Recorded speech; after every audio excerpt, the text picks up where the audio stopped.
Past. Hello, yes, hello.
Good evening, ladies and gentlemen out there in YouTube land. I am Deleted Scenes, human being, American, and YouTube Ronin. I'd like to welcome you to tonight's episode of Live from Sparkwood in 21. The series chronicles the cult classic television series Twin Peaks, created by David Lynch and Mark Frost.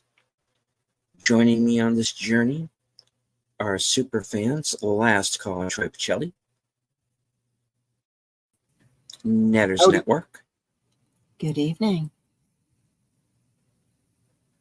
And Aged Boomer. Hello. I've watched that scene a number of times. You get a big charge out of that. I like that. It wasn't. It just has all the winnings happening. It's like over and over and over again. It's like, I'd like to say hello in the chat. The first person here at 2:42 p.m. JPRPH1. Faithful Blue Wrench channel member, the Bird Woman of YouTube. Watch out for her second channel, Fluff Chick Productions. It's Connie Clary.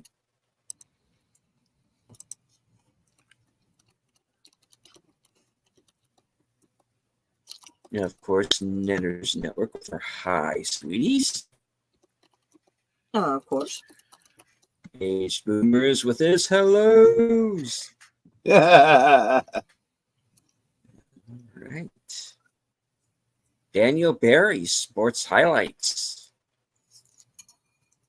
Enigma Severus. All right. This is the presidential debate edition. Well, we will not be talking about. Well, we will not be talking about anything presidential, and we will be debating Twin Peaks. We will not be talking about Kamala or Judy. Kind of the same thing, though. Kamala at all. In fact, we're going to leave her out of it. Yes. So as I'm looking over the chat, you know what the chat basically is? It's a list of good people. That's what the chat is. It's a list of good people. And those good people would encourage the heck out of me if they subscribe to everybody in the panel, especially that pretty blonde lady in the lower left-hand corner and that little birdie in the upper right-hand corner, because those are two channels that are woefully undersubscribed.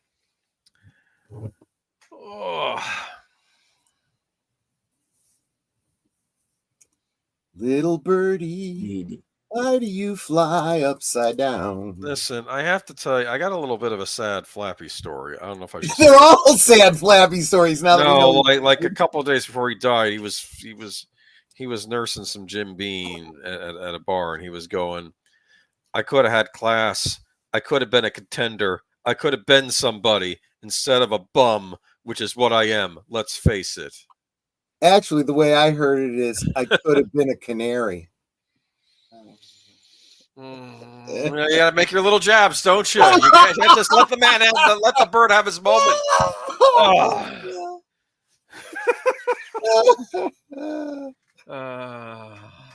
Oh my goodness.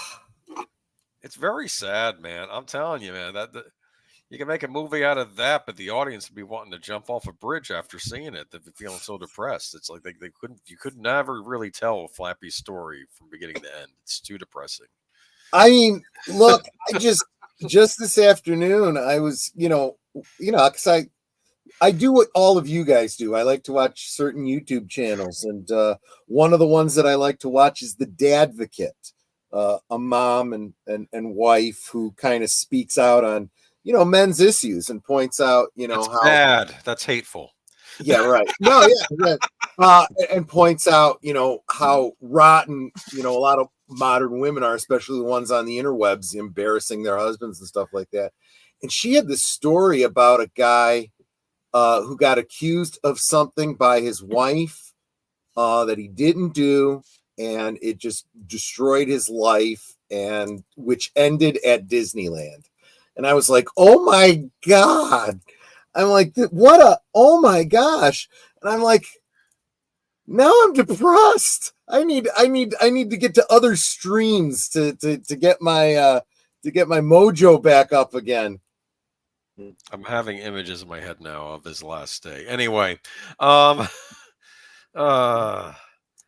are we doing tonight, chat? Better than Flappy, I guess. Yeah.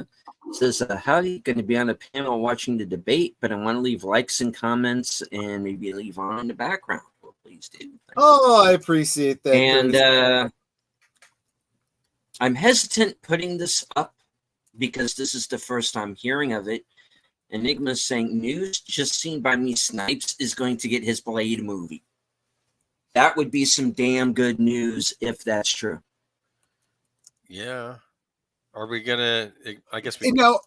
I maybe Enigma doesn't have this level of information yet, but is this going to take the place of the one that was going to be done with what's his name? Because honestly, nobody was interested in that. It's so weird too. They were casting because he played Cottonmouth on Luke Cage. So why were they then gonna? I don't understand. Because I think they were treating that as a separate universe. Where the I know the complete mismanagement of everything Marvel related, really all the franchises by Disney. Just don't even get me started. Look, there are YouTube channels that I do not consider to be conservative or in any way, involved in the socio-political sphere in any way, that cannot ignore the fact that Disney has mismanaged, infusing with messages that nobody likes. It's what it comes down to. I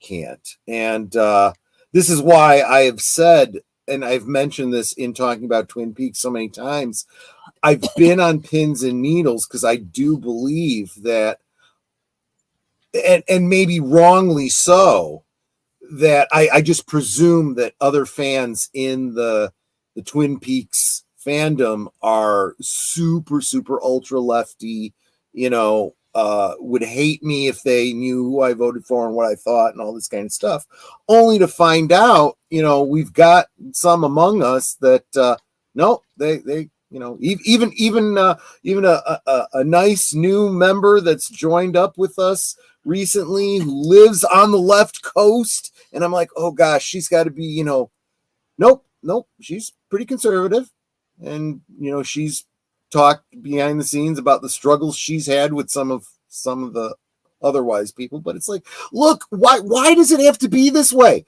Why does it have to be this way? Can't we all just get along?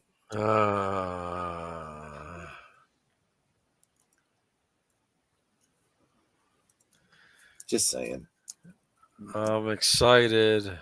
But yeah, I am. I'm not If they I'm do not a seeing Blade anything movie, online about it, but I would like to see it. Yeah.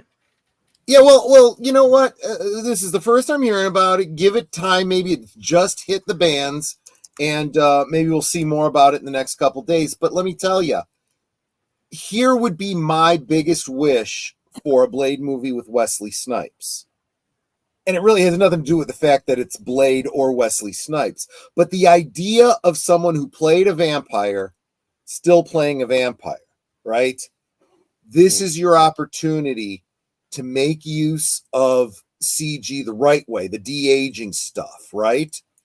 And let him play the immortal vampire. And that's kind of a message to all of the entertainment industry. You know what? You want to cast, I don't know, whatever, actor as whatever vampire, they can be that, until they're 79 years old if you want them to be. And they could be in Dracula 25 or whatever, right? You got an android character you want to de-age, no problem. Yeah, but if you remember Blade, though, he ages normally. Oh, that's right. He's half human. Yes, that's the weakness he has. He ages like a person, but he has their strengths and can walk around in the daylight. Okay, forget my whole theory. I like that movie. All right.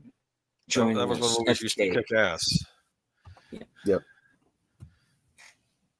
Joining us, FKHC 2005, also known as Tim, is also going to be watching the debate, but he's stopping by to say hi.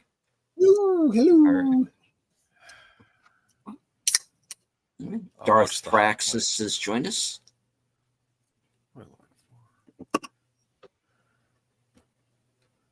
Go ahead, Boom. No, nothing. I was all excited that Eyeball was getting a Blu-ray re-release, and then I found out, it's in England. It's getting a Blu-ray re-release. One thing I do want to say though, we got that. One thing that I did want to say to Darth Praxis though, moved to Idaho just to escape California insanity.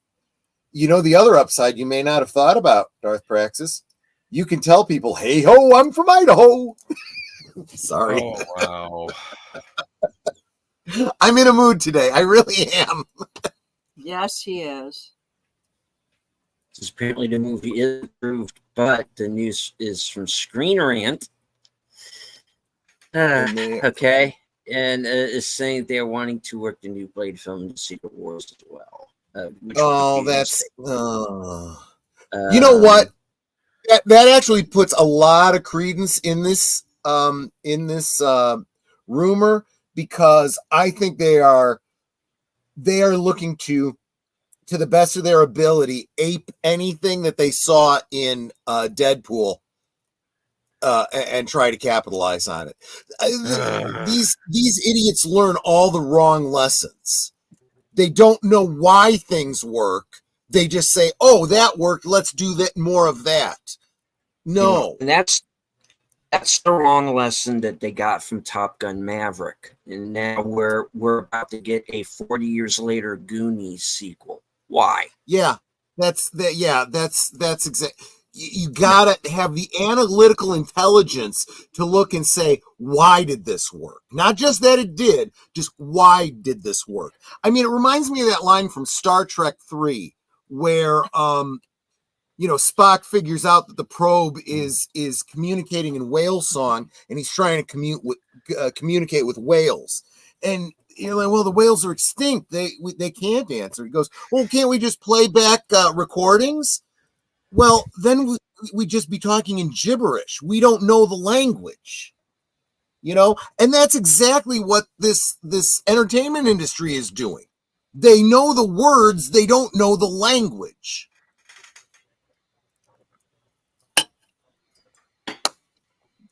Alrighty. And we didn't have that problem with Twin Peaks, though, because Frost and Lynch continued, and they knew what they were doing. Mm-hmm. When I think of Frost, I think of Frosty, like from Wendy's. Happy birthday! That's not what I was thinking. Oh, okay.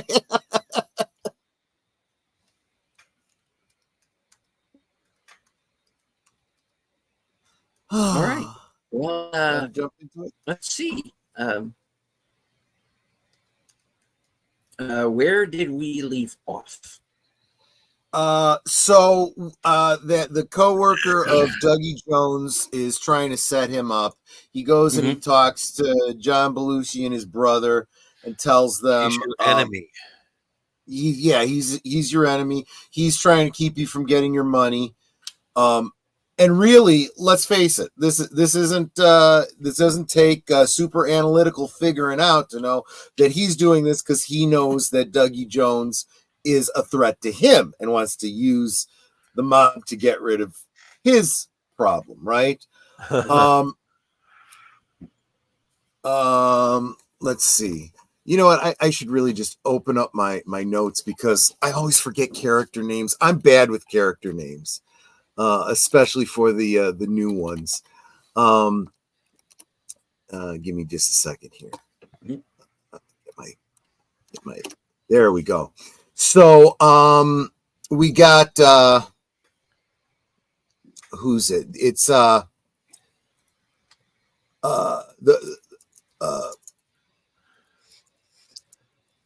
it's what is it? It's the Rodney and his brother Bradley, right? And it was Rodney. I told you the little anecdote about how he a lighting fixture hit him in the side of the head near the eye and left a mark. So they worked in that whole thing with slapping him, right? Well, that one's gonna have that mark on his face, that bandage they had to put on him. That's going to have a payoff in this episode. It's one of those things where it started out as covering for a production error, and they worked it into the story in a rather brilliant way. We'll talk about that a little bit more. But now they're talking about what they're going to do about Dougie Jones, and they're going to have to take care of him. So that one's going to get its payoff in tonight's episode. Let's see what else.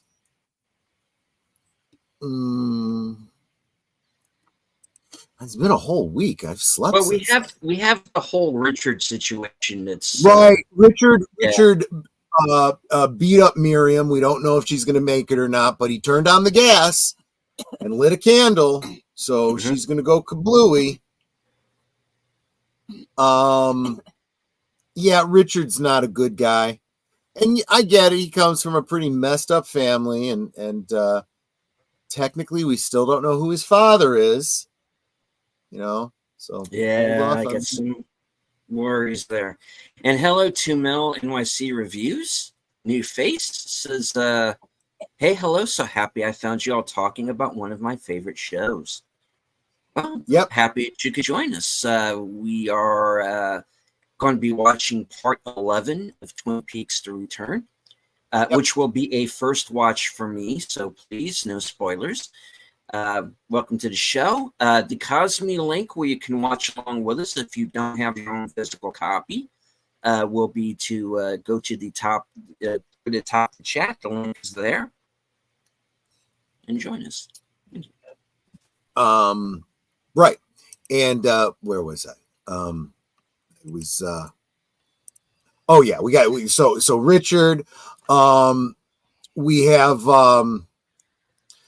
of course Carl, who's just trying to lay low, play his guitar, right? He hears Stephen and Becky fighting. And you get the impression that Carl's let's call it the way it is. To some degree, he's a bit of an audience insert, right? But he sees things as clearly as some of the audience does. He shakes his head and he's like, those two, but we were talking about the relationship between Becky and Stephen, kind of mirroring her mother with With the Leo. Leo, yeah, Leo, and what could have ended up being if she what could have been if things hadn't been gone differently with Bobby, right? Of course, Dr. Phlox gives Dougie a clean bill of health, and actually so does Janie E. Yeah, she did. And let's see. Hey.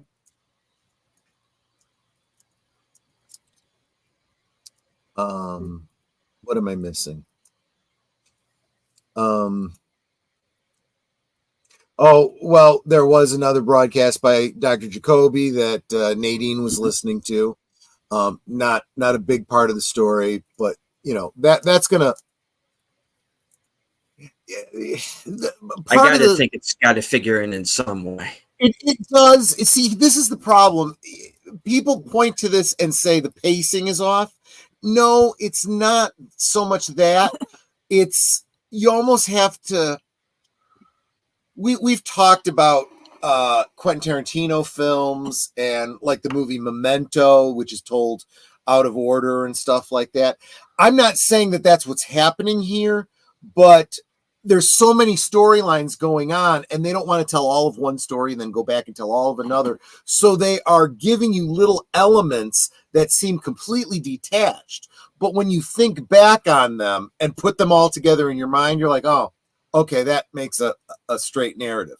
So if you put together all the Nadine stuff, all of the Dr. Jacoby stuff, all of the Big Ed and Norma stuff, okay, those are all kind of tangentially related. They all kind of come together later, but how else are you going to tell that in a format like this? So let's, be patient with that element of it.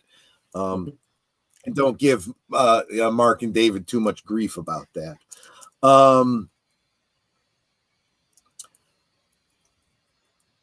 Okay, I already talked about the Silver Mustang Casino. Cole has a vision of Laura Palmer, and he's hearing. He really did see that. He reacted to that. And Sarah Palmer shouting Laura. That was, I believe, that was stock sound from the first episode. The first episode.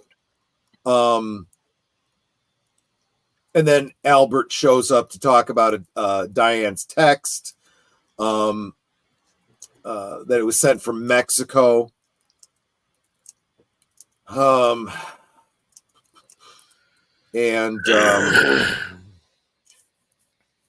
Preston enters and shows that Cooper, the doppelganger, but they don't know he's the doppelganger, had showed up with another man at the Glass Box in New York. There was the whole thing with Ben. Well, actually, with Sylvia being attacked by Richard and yelling at Ben and saying, "You got to give me more money because I just got robbed by your grandson." It's not cool to do that. No. And it's really not. And they've really spent the last couple of episodes kicking the snot out of Johnny, and I do not like that. I know. And it's time to excise the character too, I think. Right. And the final piece is that the log lady tells Hawk that Laura is the one, which of course is the title of the episode, and we end in the Roadhouse with Rebecca Del Rio singing "No Stars." Mm-hmm. So we also have another character that we didn't mention, which is Jerry, who is right, who's having a fight with his right foot. Yeah, he is still trapped out in the woods. He seems to be stuck in one place for whatever ungodly reason.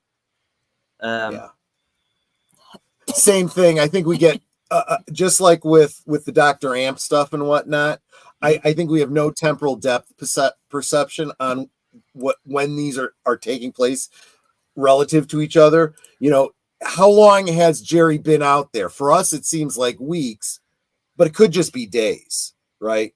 Could just be a number of days, right? And I don't think this is the case, but if we were to assume that the return is doing the same thing that the original series did, and you kind of guess that each day is one, or each week is Each one episode is day. one day. Yeah. Then Jerry couldn't have been out there more than 11 days. But I don't think he's been out there 11 days. No. So I don't think the one day thing actually quite fits. I mean, and it depends who you're following at any given time, right? Because I'm wondering if we get like multiple days of Dougie, and then we're backing up to cover Jerry and Dr. Amp and all the other stuff. You know, I don't know. I don't know. And I'm just not ready to weed that far into the weeds, you know. Got too much more story to cover. It's really too bad Bill Broadcast did a better job translating some of Stephen King's books than modern filmmakers. The Dark Tower is my favorite series of all time. Dark Tower, and look, I have my issues when it comes to Stephen King as a person. So do I. But I do like a number of his books, even though, you know, there are things in them that I'm not always in agreement with. I do like The Dark Tower, what I've read of it. I think for it to be done right, it needs to be a series. I'm hearing, you know, I heard a little while back that Mike Flanagan is thinking of maybe doing it as a series. He'd be the best guy for it. He seems to be able to translate Stephen King better than others have in the past. You know, we'll see. If they do a Dark Tower series and they stick to the source material as much as possible, yeah, I'd be interested. I could see being like what they should have done with Game of Thrones if they had the opportunity, was you could do like a book a season. I can see that. Yeah. Did you know that Flappy and Adam West have something in common? They're both banned from Aspen, Colorado for 15 years for having too much sex. Yeah, I've heard that story. I don't know how true it is, but man, for his sake, I hope it is. That is so funny. You guys are nuts. Well, it's funny as I'm sitting here, I'm listening to us all chat, and I'm like, oh, I'm not hearing the show. Oh, I'm not in Cosme. And then I'm like, oh, we haven't started yet. Right. We haven't started the show yet. Exactly. So I thought I was missing it. I'm like, oh, we haven't done it yet. Okay. It needs to be a series that's totally unrated for most of the copyrighted material in it. HBO would be the most logical choice. Yeah, I mean, Dark Tower's R-rated stuff, folks, and it would need to be, you know, on cable or on streaming to really do it any justice. I always thought, well, I mean, obviously not always, but since then, I feel that Twin Peaks really needed a network like FX. It really needed to be on FX, or maybe be on Showtime from the beginning. Yeah. Because the regular networks just didn't know what to do with it. Yeah, Frank Darabont has done. He did The Shawshank Redemption and The Green Mile and The Mist. So yeah, he knows what he's doing when it comes to adapting King as well. If they make The Dark Tower, they should get Clint Eastwood's son to star. Yes, I agree. He would be my first choice. Scott Eastwood. He would be my first choice. I mean, Idris Elba in the film, he's fine. He can get the character down, but you also have to understand in the books, because in the books, obviously Roland is white, and it's Clint Eastwood. He's kind of Clint Eastwood-esque in the description of him. And in the second book, there is a character who is trying to kill him because he is white. Oh. So if you put Idris Elba in there, that ain't gonna work. You know. Absolutely, King based Roland on Eastwood when he wrote it. Yes, yeah, he did. He's stated that flat out, that he is describing Clint Eastwood. Yeah.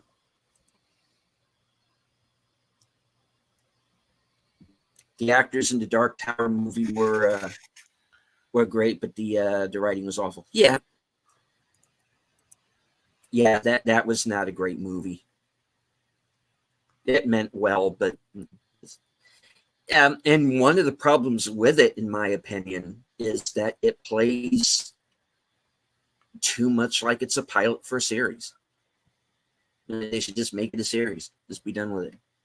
But speaking of series, we will leave the Dark Tower for the future. And right now, we will be returning to the town of Twin Peaks. Yeah. One of the main characters' story arc is overcoming her own racism against white people. Yeah. Yeah. And it's very interesting where that character goes, too. All right. So, folks, join us on over at on Cosme. As I said, the link's at the top of the chat. And here we go with episode 11, part 11. There's a fire where you are going. All right. And 5, 4, 3, 2. Another thing about the Dark Tower that's interesting is they actually have talking dogs. 1, go. Jeez. So it's like Samurai Jack.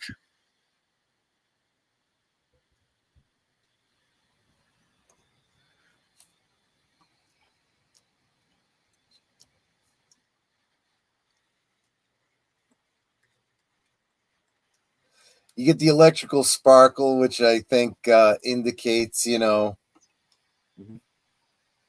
entering an alternate mystical world.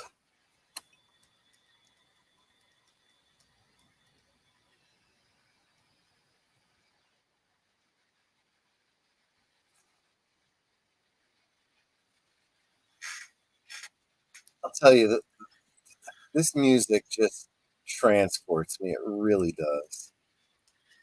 Does it every time? Yep, every time.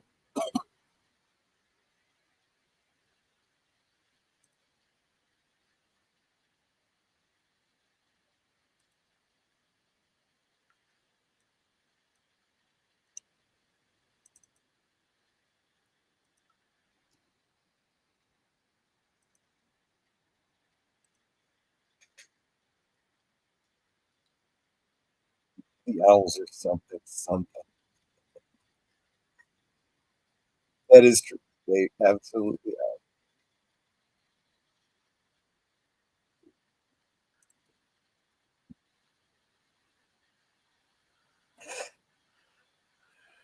And welcome 5,000 El Camino. How you doing? Just starting the episode. If you want to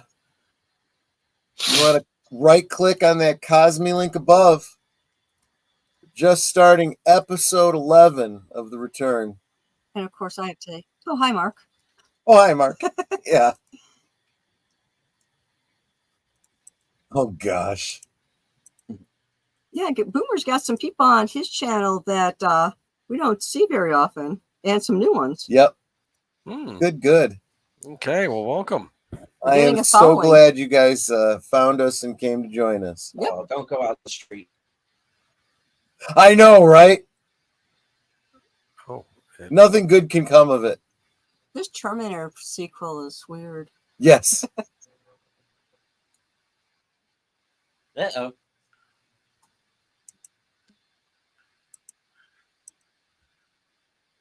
Oh, okay. Yeah, it's Miriam. Yeah. She ain't dead. She just all busted up. If I was the boy, I'd be like, stay put. My brothers went for help. When you see someone looking that messed up and you're a kid like that, he's freaking out. He's not I'd still tell her to stay put. Help is on the way. I know.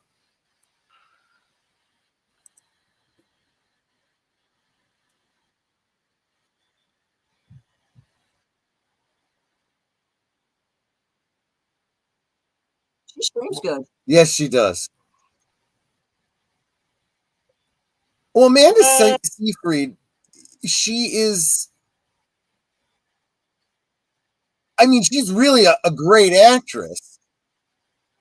It's kind of surprising she gets such a small role in this show.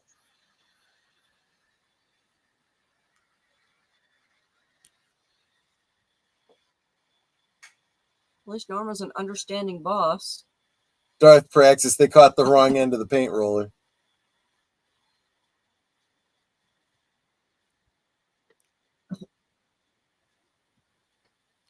Here we go again. It's kind of a stressful show at times. Yeah. Honestly, though, the vast majority of people in Twin Peaks historically have made their own problems.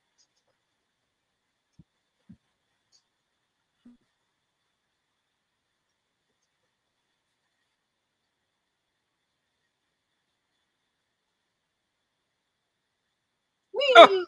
Yeah, watch, wait.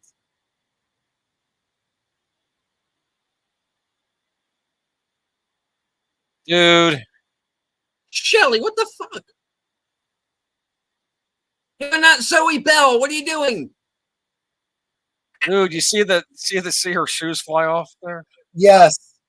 So there's a little behind the scenes about that. That take, of course, that was a stunt woman. They did a take Carl, where the shoe flew off, and Lynch thought that was so good that he added the upcoming scene where she goes and picks up her shoes in order to go ahead and use that. He liked it. Get your other shoe. I'm gonna say, did that van just come out with no driver? Thanks, I Nate. want one of those things. It shocks me some of the obscure scenes you guys find.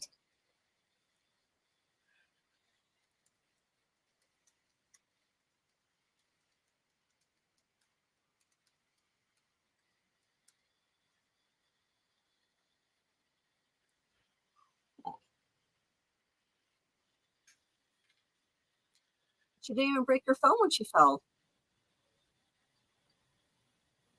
Norma! Yep.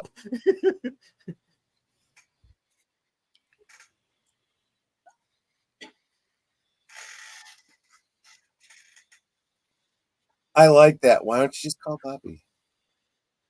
Oh, good point.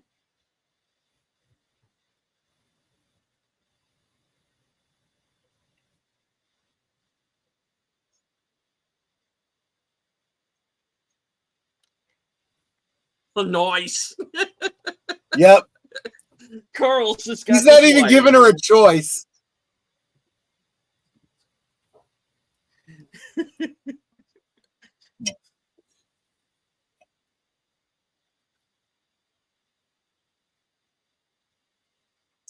Mel, one thing I haven't talked too much about Ashley Judd, but I think it was actually even more than stunt casting.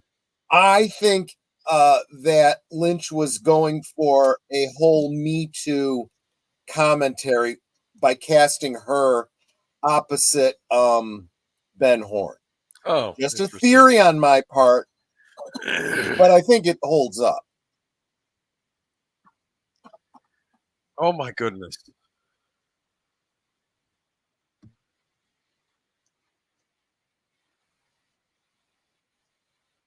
He's gonna hurt somebody.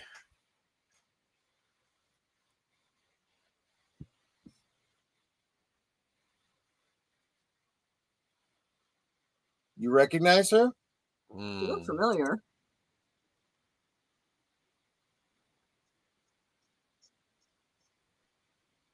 Put down the gun and we'll talk about it.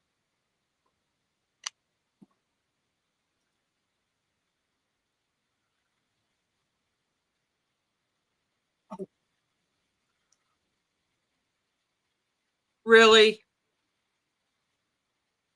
Really? Yep. Ugh.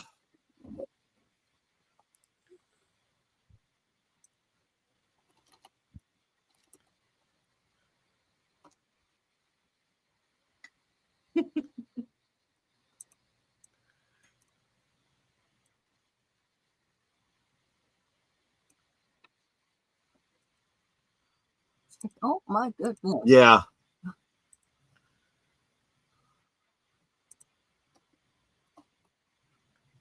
Anyway, how come she didn't have to pick up the phone for the other 3 calls, but she had to do for that one? That neighbor was Lauren Twees from Love Boat. Oh, You're kidding. I kid you not. No, she was really actually, hefty. I didn't. And old.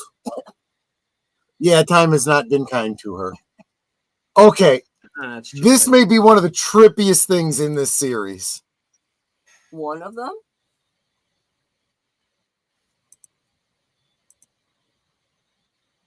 No, no, no. You were not in This Is the Place. That was Sean Penn.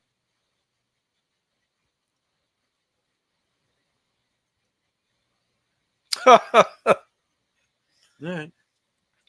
She's like, I don't even want to be here. I guess we can count you out of this too. Yeah. I'm thinking of aliens.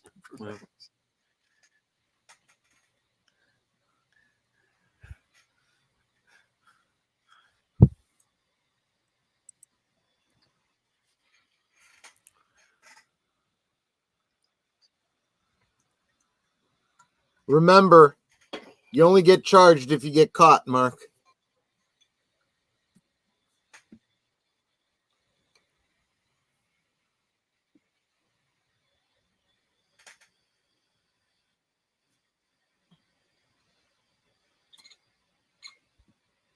You'll be lucky if you do.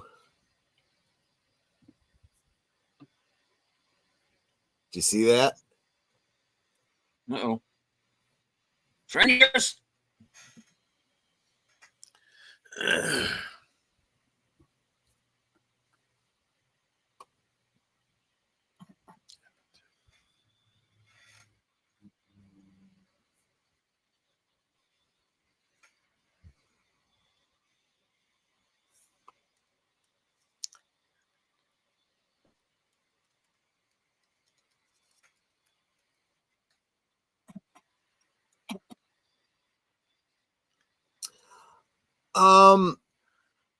I'm going to have some speculations when we get towards the end on that, Mel. In fact, we're going to be doing a lot of speculating about what happens after the last episode of The Return when we get to that point. Do you like this ambiance? Oh, yeah. This is one of those ones. Yes, she does. This is a scene that works really well on a rewatch when you know what's coming. In fact, it's one of those scenes that's necessary to watch a couple times just to try and wrap your head around it.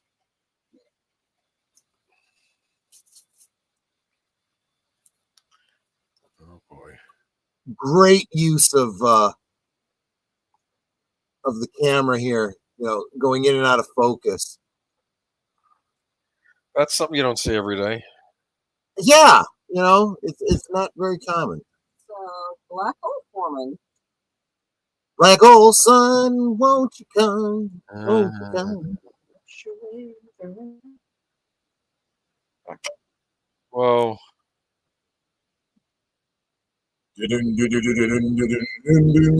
Please. Let's not go there.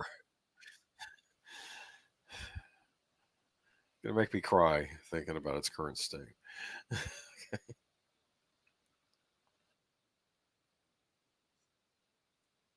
So I'm not sure, but I get the impression he's seeing this, but they're not.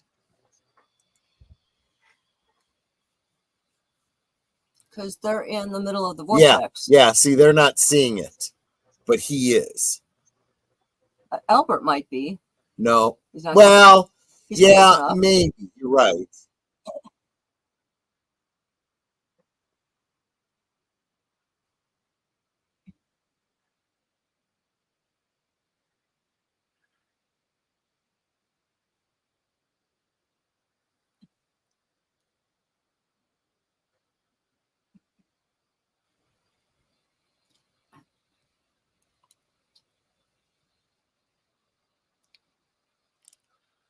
What? Whoa. Get him, please. Thank you. Yeah. He might have just saved his life there, right? Maybe.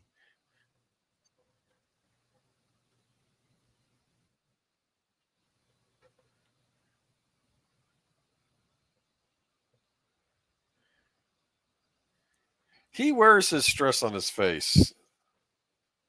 The gentleman in the car, I mean. Oh, we're not done yet, are we?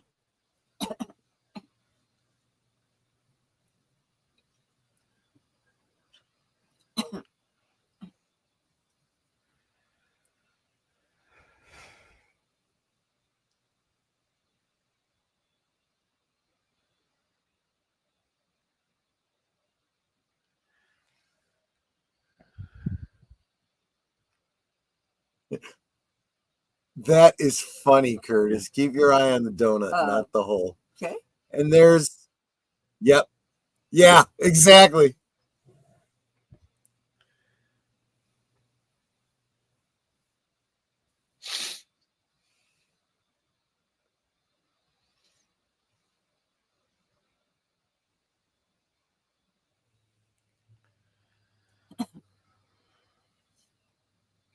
I want to know why the beheading, though. Interesting. Dude. Yeah.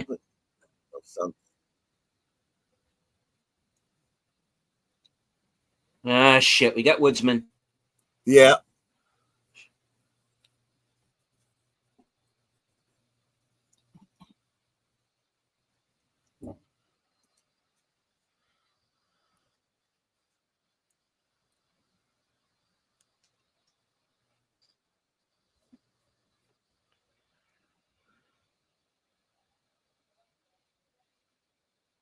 I forget, who's the guy in the car again? He was the one who was having an affair with Ruth Davenport.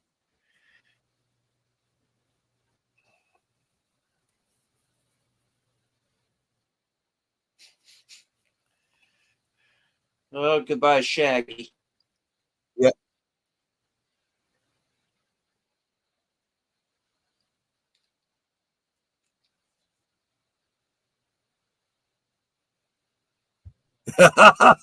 There's no backup for this.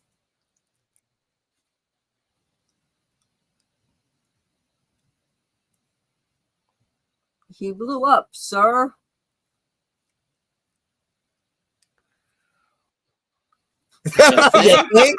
No. Maybe he just has a little bit of a headache. Oh, I'd say a splitting headache. Dude. All right, I never thought I'd say this. Oh, thank God it's Bobby. I know, right? Talk some sense into her, please. Oh my God. Okay. Wow.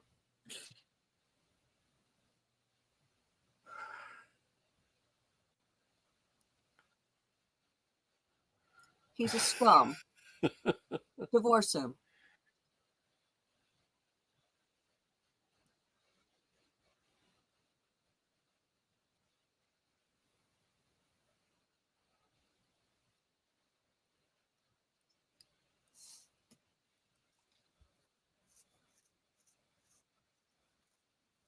I love the look between them. What are you doing? What do you want me to do? That's what I get from that, you know?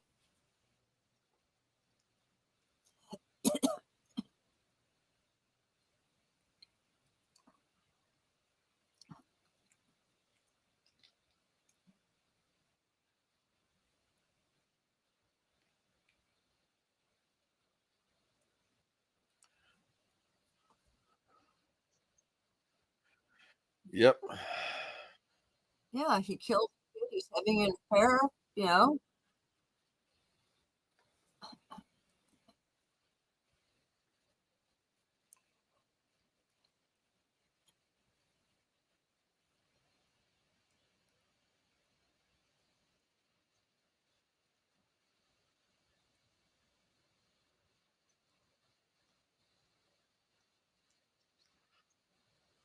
What? Mm,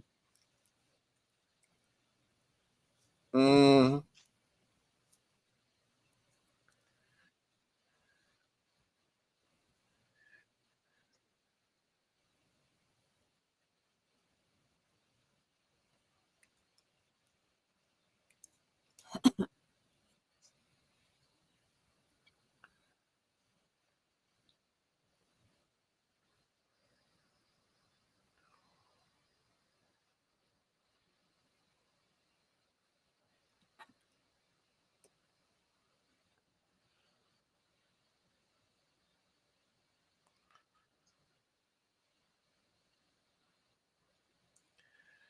You know, they both got to be thinking Laura, Laura, Laura, you know?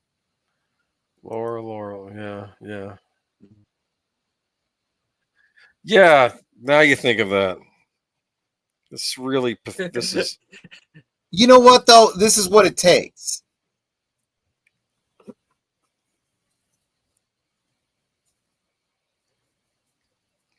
And see, there's another thing. I think she's implying it. She didn't actually say it. Doesn't matter what your age is. When you're at the point where you need your parents, you need your parents. You are a child and you need to, you know? Okay, who's that? Oh, God Yeah, dang exactly. it. Yeah. All right, now we're killing them. You're mad? Yeah. Well, consider who that is. She's still making really bad choices. So they're not married anymore. No. Okay, must have missed that part. And he's thinking, great, she cheated on me with her husband now. You know, she's with this other guy she was probably cheating on me with. Right.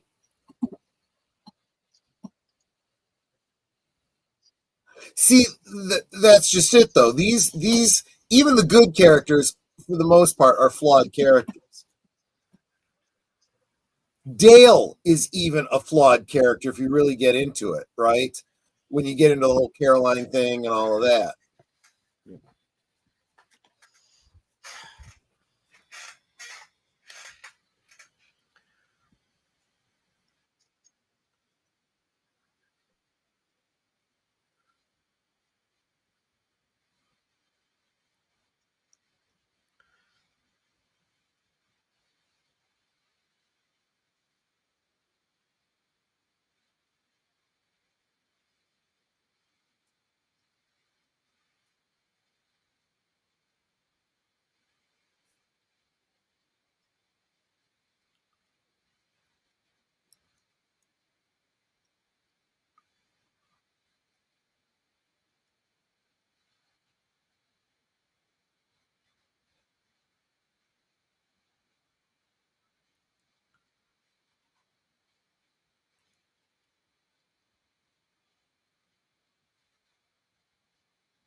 It's like, stop honking the horn before I blow up your radiator.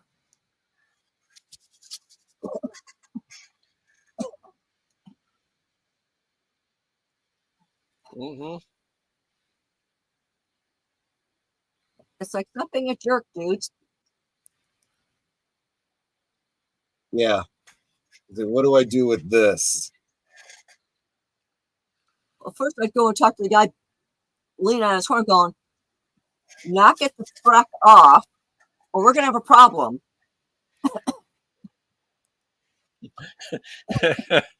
Go get him, please. And yeah, okay, thank you. Where are you going? You're in traffic. I know.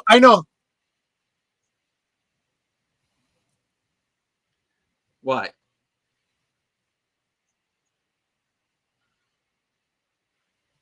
Mm.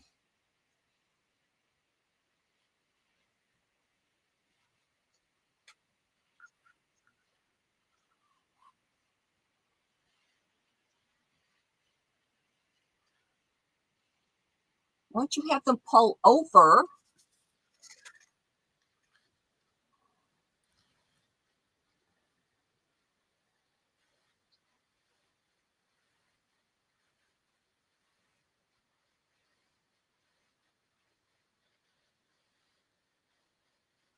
Shut the hell up, Karen.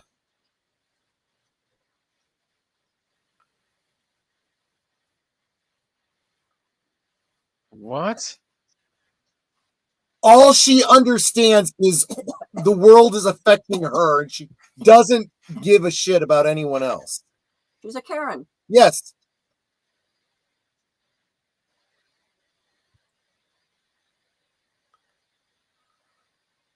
The heck?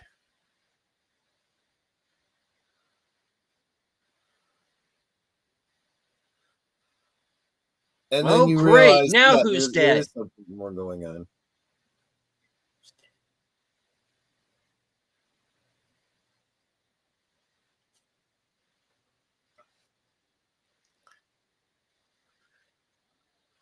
Ooh. You know what is happening? I think there's some drugs involved here. Yes, many among the writing staff. Probably that sparkle stuff.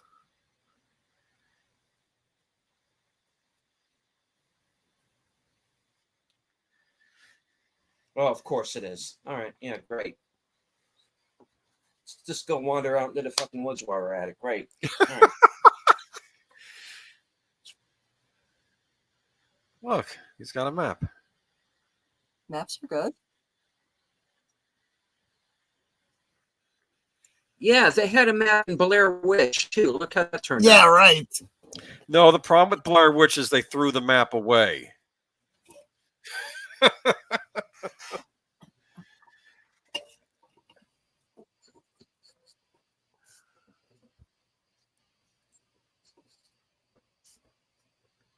Was it Josh who threw it away? I don't remember now. No, Mike kicked it into the river. Oh, Mike kicked in the river. That's right. Yes. Thanks, Mark.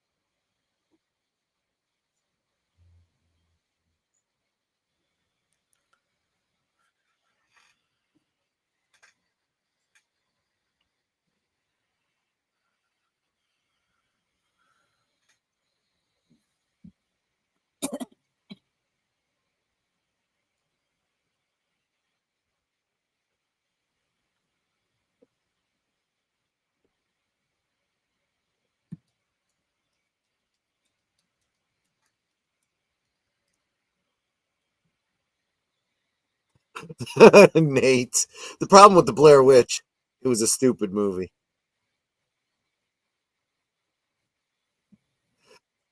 And hello to Big Al Presents. Hello, Big Al. You just missed one of your favorite Al pals. She had a brief scene earlier in the episode.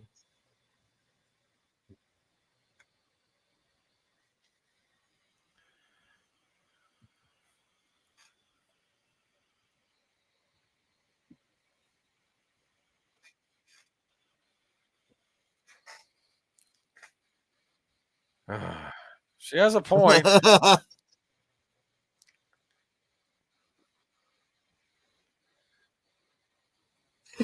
Did she sound a little bit snippy? Yeah.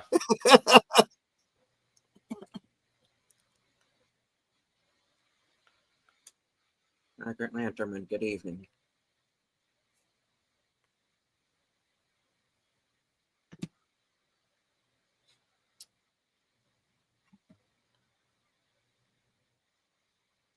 Yep.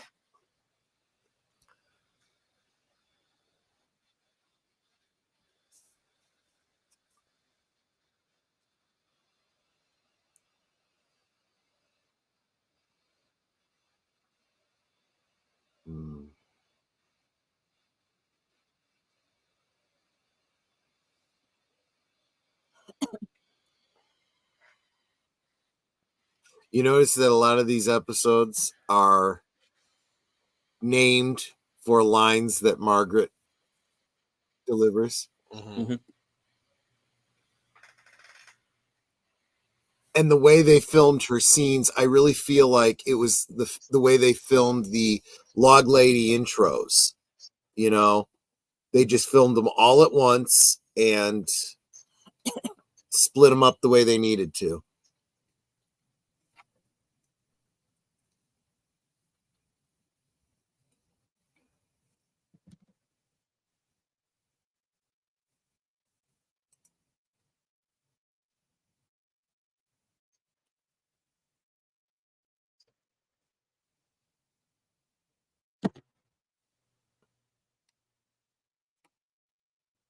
Is he like developmentally challenged? No. Clearly. Well, possibly. But I think, moreover, you get glimpses of characters that are still behaving as though this was the Twin Peaks of 30 years ago. And we very, very clearly seen in this episode that Twin Peaks has changed.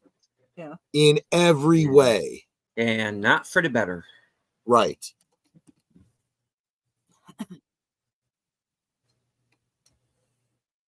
Yes, have some.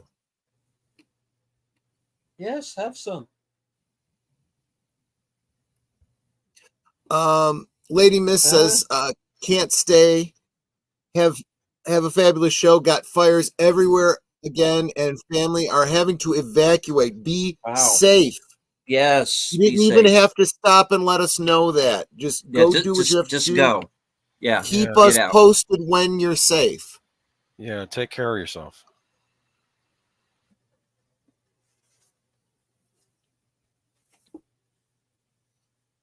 We don't want there to be fire where you're going. We want you to go away from the fire. Why would you even ask?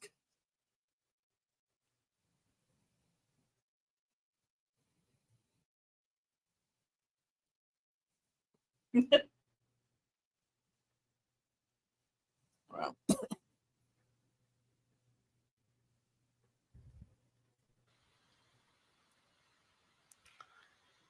Right.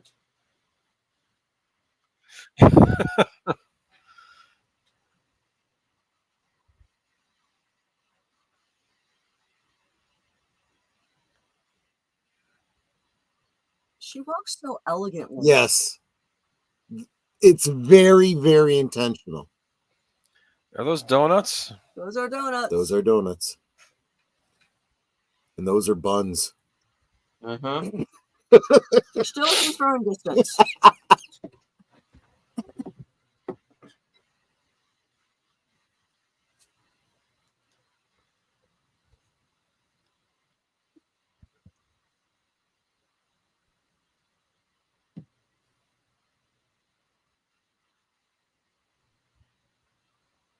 It's the first time she actually cared enough to ask, though.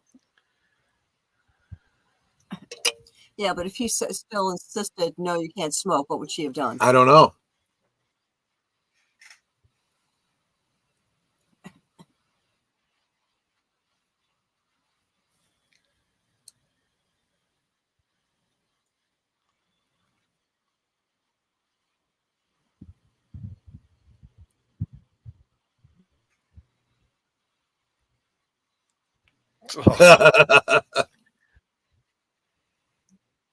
We put a Mr. Wolf on it. Yeah.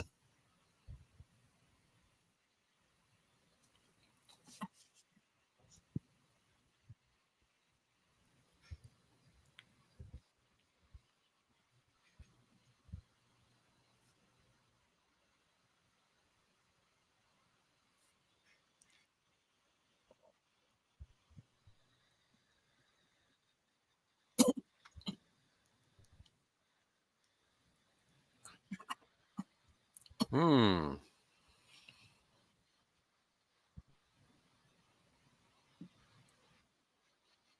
Huh.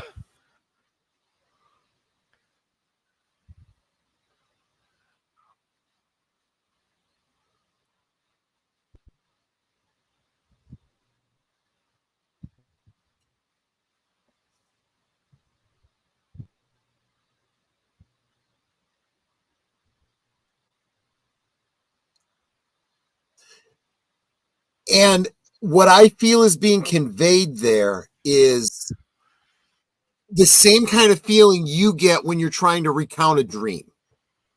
That's my takeaway on that.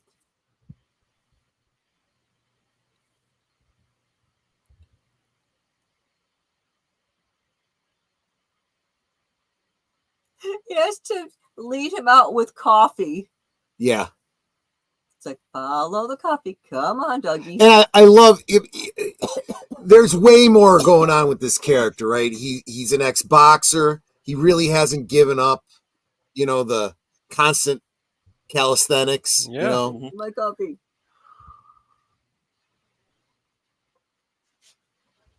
I get the impression that he could really clobber someone if he had to, Oh, I'm waiting for him to.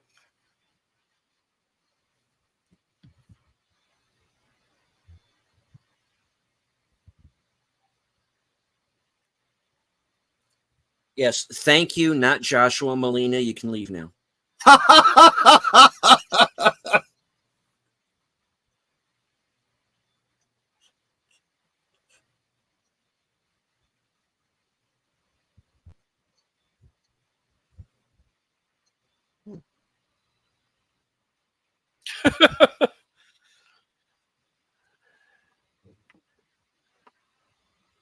Oh.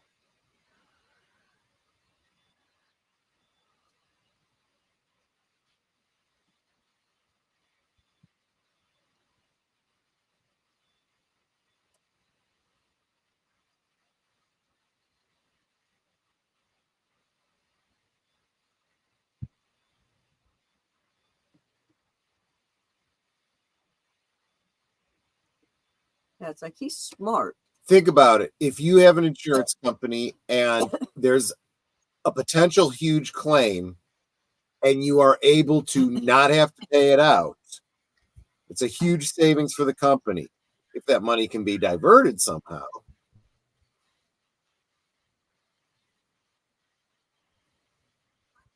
What he even said, he goes, this was not arson. This was a legitimate fire. Yeah. So they should pay it out. Yes, he is. He's going to. $30 million.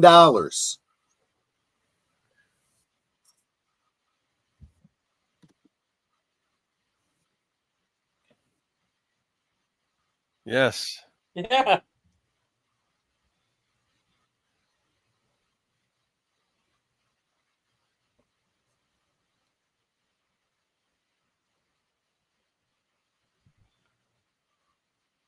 Reinsurance.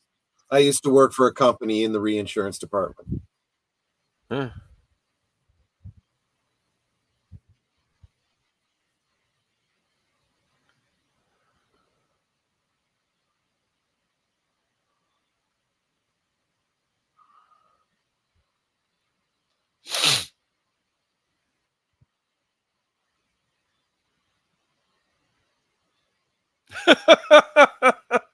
Mm-hmm.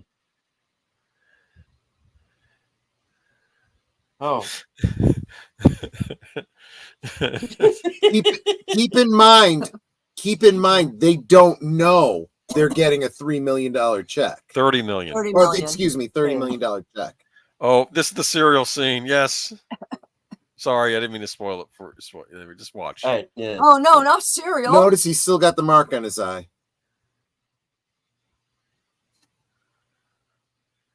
Fresh coffee. And she's in Best part of waking up, you know. Is soldiers in your cup. Soldiers in your cup.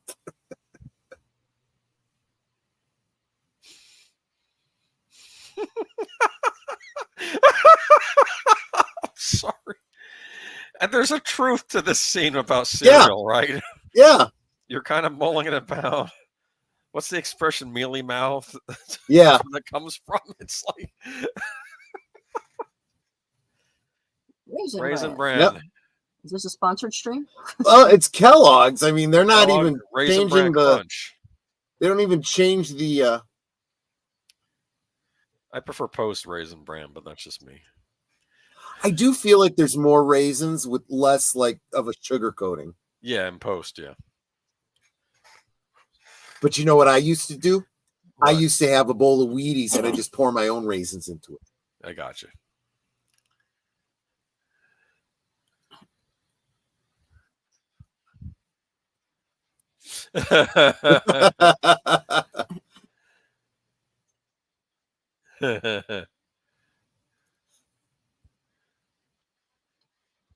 I love this because it pays off so well, in my opinion. Again, I may have overtalked this to you, but I really like this. Of course, I'm a big Jim Belushi fan. Eat your cereal. Just eat your cereal. He's got no appetite. See? What was he? Was he eating like Fruit Loops or something? Oh, I don't know. Maybe cornflakes? Yeah, I thought he was eating cornflakes. Yeah, well, it wasn't a brand cereal. I think it was had to be some cornflakes. sort of brand. Look at that. Look at that. It's Mike. Okay.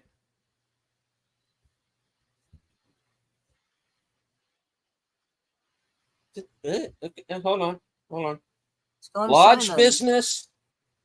Yes, he's going to Simon's. What's he going to get at Simon's? The bakery. The bakery. Donuts? Mr. Lynch.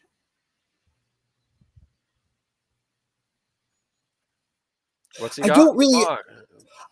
I don't understand why he's got it in this kind of a box, other than to keep you from realizing what it is. It could be a head. Yeah, it's Gwyneth Paltrow's head. Oops. I check every box for it.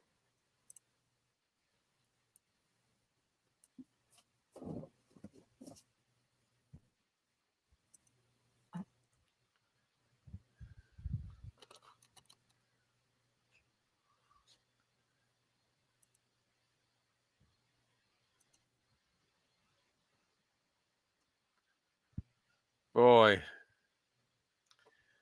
Maybe it's Ruth Davenport's head.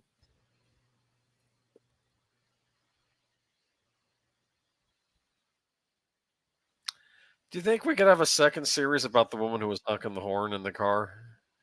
No. That does feel like it's its own story, doesn't it? But more of a horror story. I was expecting her to be screaming, yelling. Someone said she had a heart attack right then. Yeah. What did the driver say to him?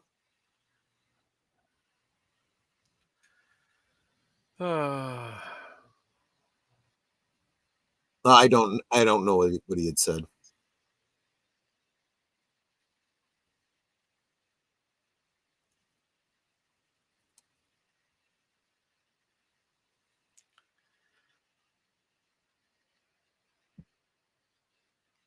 Okay.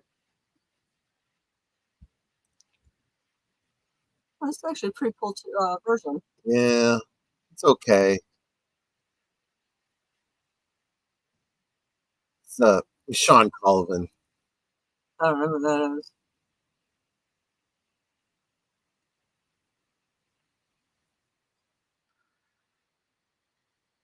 Johnny Cash's mom in Walk the Line.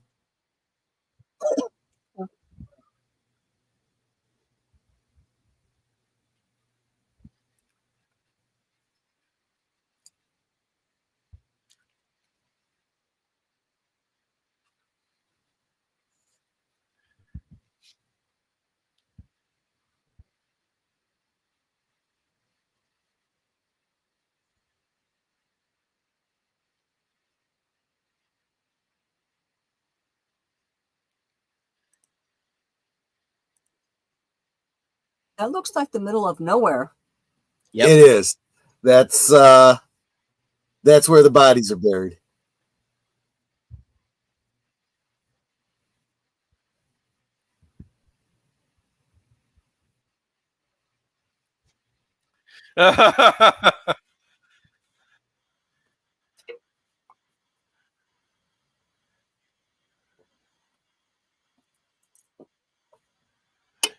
I like they talk like mobsters.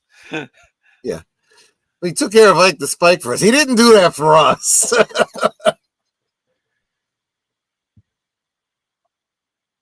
That is an awful lot of flat land.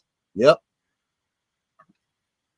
That's why it's a great place to build runways for, secret government testing facilities. Sure. Allegedly. Allegedly. Joe Pesci will come walking out. You're only here because of me. Yeah. Yes.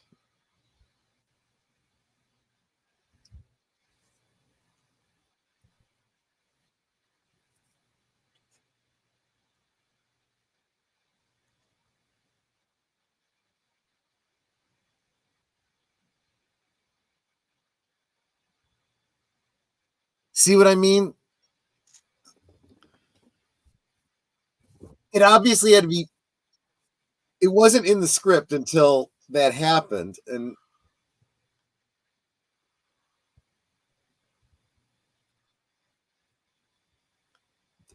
what was important is we saw he still had that wound earlier today when he was eating breakfast.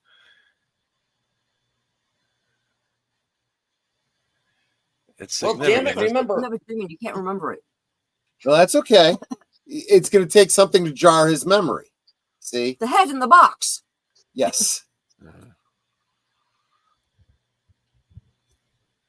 There was a movie with Morgan Freeman. What was it? Really?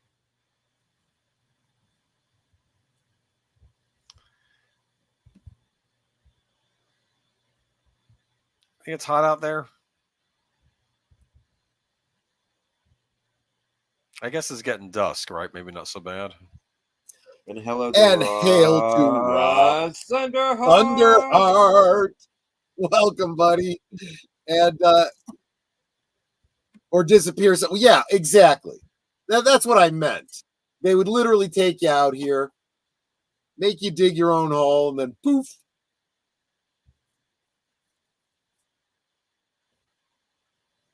Or so I've heard. From nobody who would really know anyway. So, never mind.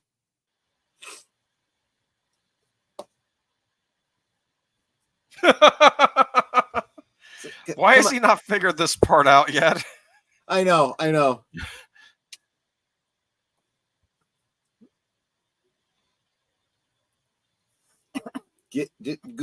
Go.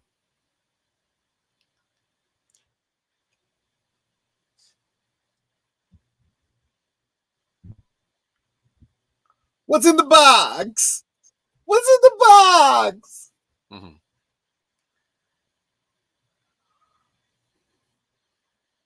Yeah.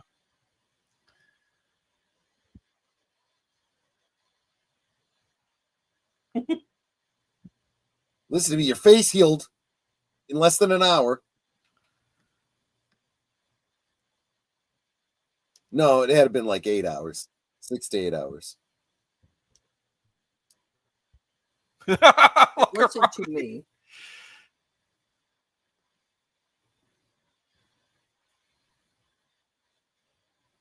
Oh! No, you can't.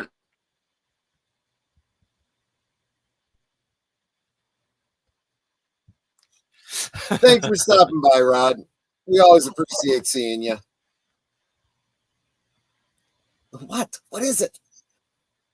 And Maria! Hey, Maria. Welcome, Maria. You must be talking to Netter. I don't know who else you'd be talking to.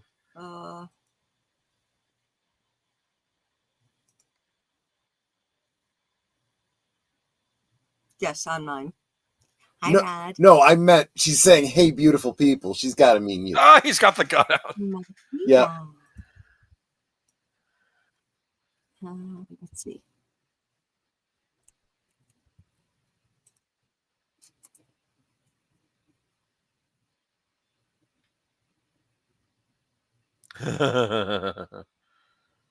Go check.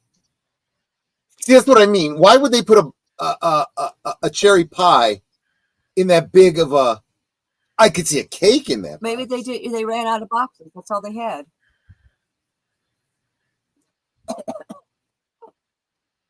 And he's going to find the check. Yep.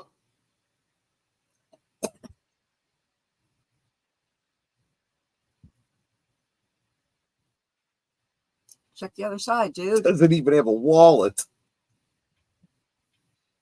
It's addressed to us. Okay, yes. Yes. Yes.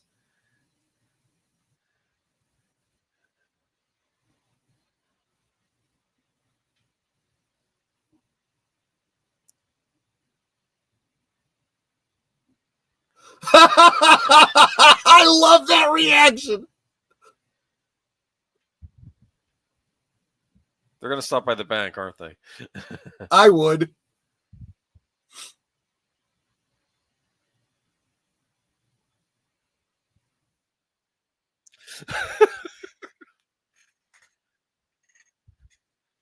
Put the gun away.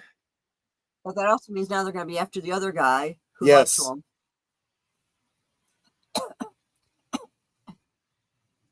Dougie Jones. I think that is Burt Baccarat. Yes. Yeah. Burt Backgammon. Are they out Santiago's? Burt Backgammon.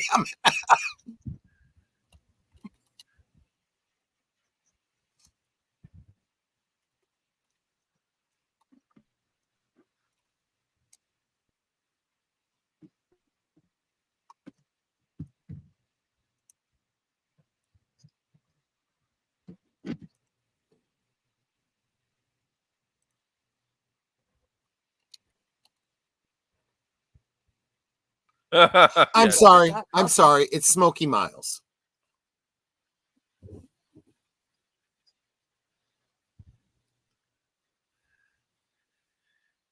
Or they have a nice Italian meal, you think? Drink it. I would. Is it Cristal? He's gonna say, "What do you want, Doug? You know, well, I'll get you the specialty of the house." You know, that's probably what they'll say right there.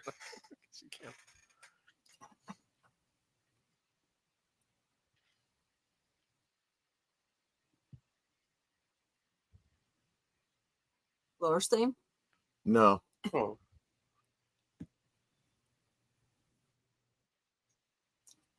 Oh, it's the homeless lady who Oh, doesn't yes. exist anymore. The lady. Wait, listen.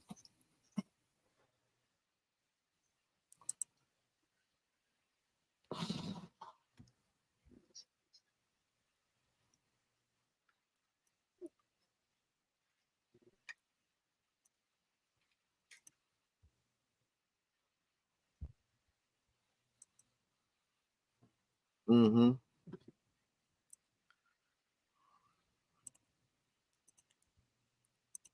Well.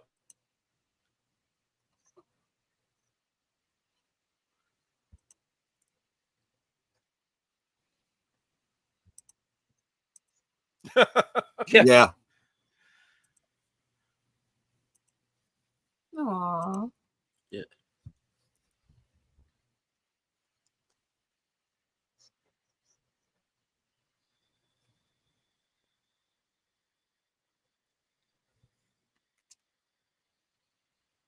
Okay. Okay.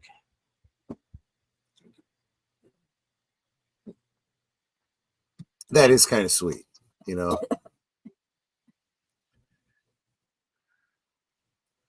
What is it?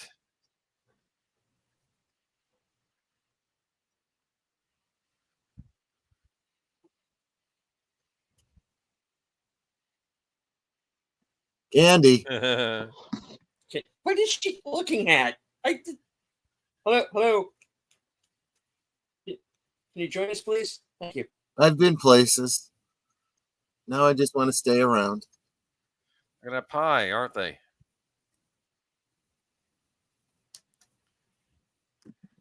It's like, what drug are you on?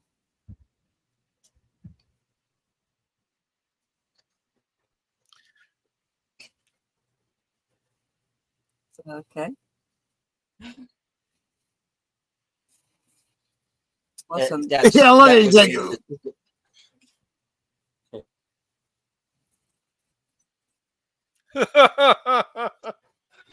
It's like, I got pie. That's some good pie.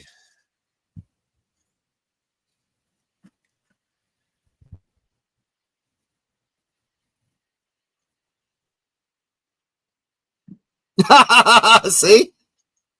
Damn good. Wait, he added a word that wasn't. Well, maybe not.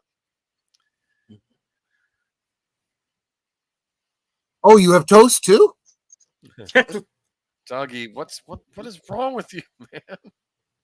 Hey, they're confusing I'm And a little more worried about Candy at this point. Exactly. She's more lost than he is.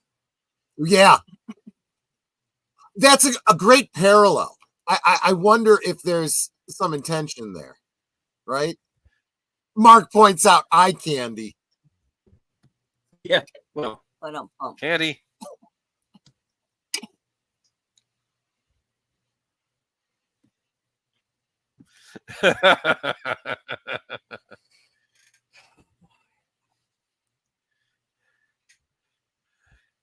So what He's about a that? happy guy.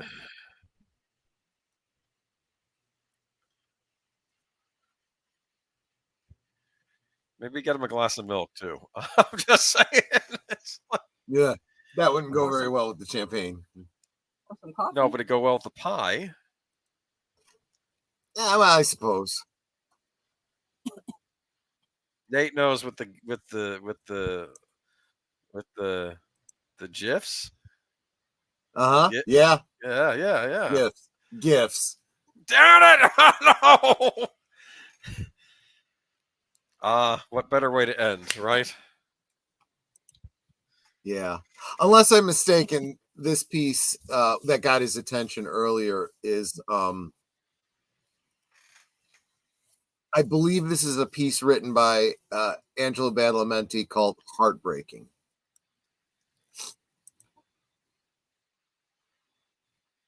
Oh no. What? Oh, I blew that one big time, didn't I?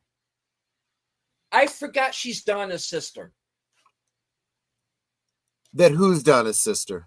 That Alicia Witt is Donna's sister. Right. Exactly. The one who plays the piano. Yeah. Yeah. I forgot. Yep. Oh, Lord. Makes it even worse somehow. Kinda. Yeah. There's a character who definitely has more story than we actually end up seeing. Yeah, clearly. She keeps hanging out with the wrong guys.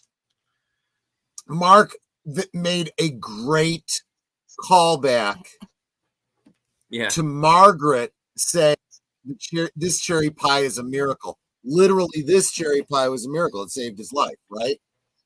Mm-hmm. And because he's literally being guided by Mike from the lodge, you could argue that it is a miracle because it's a supernatural thing impacting the world. I don't want to even say real world, just the world. The world. Yeah.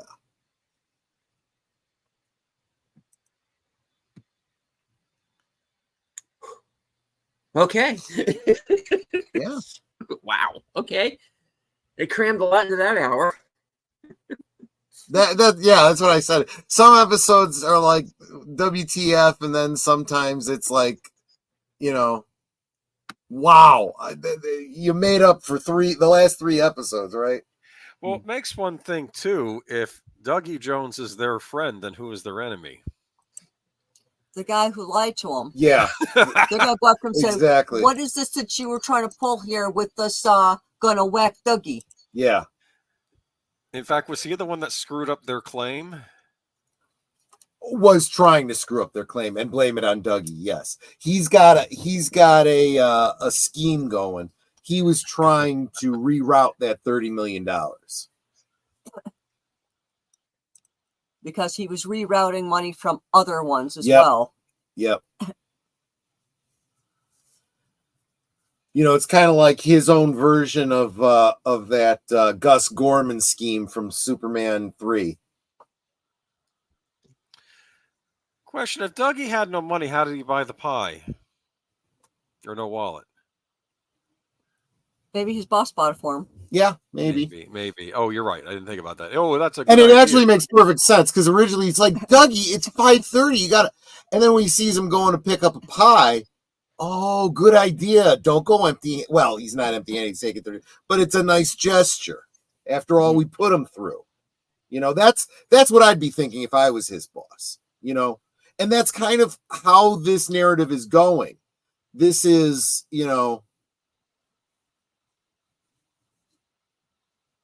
yeah, this is how the people react to Dougie, who isn't. And I was going to make this point last night during last night's rewatch. You have when the Terminator first encounters the guys, and he says, let me guess, wash day, nothing to wear, right? Nothing to wear, right? I'm like, it's Dougie Jones, just, with muscles. Well, bigger muscles. So there you go. I don't feel like there's a whole lot of mystery here. I think there's some character progression and, like I said, some payoffs from things from previously. But look at that whole situation with the dream, right? I dreamt that your cut healed. We saw the cut as he's having breakfast. By 5:30 in the evening, it's completely healed. That's a supernatural event, right? Again, like Mark is pointing out, the miracle pie. Margaret called it back in the first season. And the payoff is this pie that literally saves his life, right? And there's going to be more repercussions from him establishing a friendship with these two guys. You're going to see that payoff by the last episode.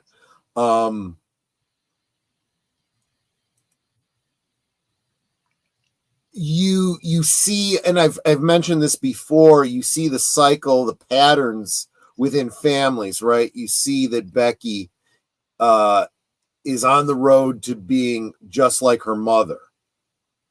And you figure, well, her mother's kind of got stuff together, but no, she split up with Bobby and she's seeing another drug dealer.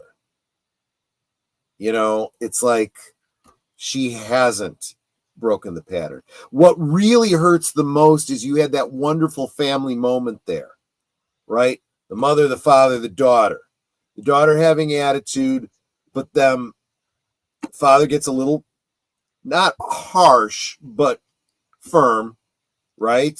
In a way that he needs to be, in a showing love, right? And support. I'm going to help you, but this is the way it's got to be. The way a father should. The mother also wanting to help, but showing the emotion, right? And just when Becky is starting to look a bit repentant, right? Maybe being a little bit humbled, mom goes running off. Yep. And what is she? This is maybe I'm reading way more into it, than is actually there. But then Becky looks at her father and the way he's responding. What a cuck. That's what I think she's thinking. I'm not projecting that on him. I'm saying I think that's what she's seeing. And so any respect that she had there is kind of evaporating. And what's even worse is that Shelly, who's all in tears and hugging her daughter for a second, "Ooh, my boyfriend's here," goes, runs off, comes back with a big smile on her face. Really? Really, Mom? Way to think with your taco.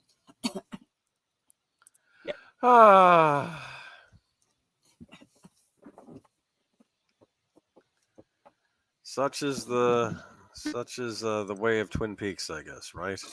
Right. And then, of course, we have a distraction because of, an anti-2A message, right? But this is Bobby doing exactly what a police officer should do, right, in dealing with the situation. And he's very clearly seeing exactly what I described. He's seeing stuff going on in Twin Peaks. It's like, what has happened to this town? What is going on here? Yeah. So in any normal show, this would be more of the A plot, right? There's a drug infestation and drug crimes and stuff, dealing out of Twin Peaks, a new drug on the street called Sparkle,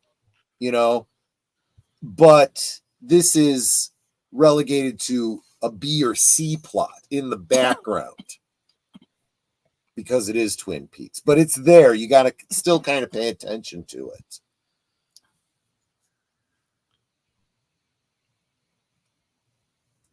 So, yeah.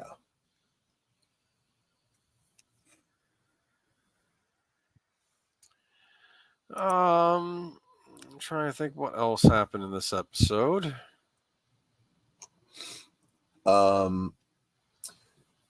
Yeah, the weirdo Blue Rose portion with the portal to the portal to the other side. We assume to the lodges, maybe to the Black Lodge or something.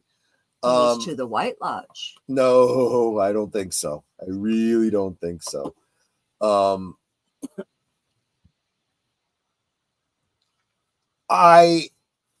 I go back and forth in my interpretations on these things, but I do tend to think of these very dark, and I assume soot and smoke covered lumberjacks. There's some kind of demon, right? That's how I see it. They're obviously not a force of good. And they show up to help who? Dark Dougie, right? Or excuse me, Dark Cooper, right? Who's got Bob in him. So, yeah. Remember too, we saw that mother figure being birthed from the Hiroshima bomb, and her spewing out all of these, seeds, one of which apparently was Bob. I kind of assume that these beings are beings like Bob. Maybe they're Bob Light. Or Bob Dark, I suppose, in this case. This is all just speculation off the top of my head. We can't assume that I have any specific insights here.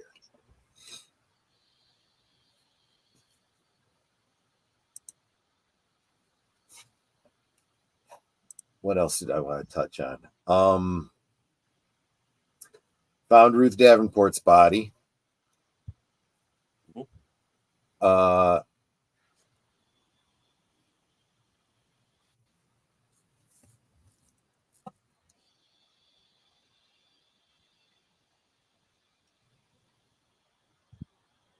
Yeah, we know that Steven is Steven has taken up with Gersten.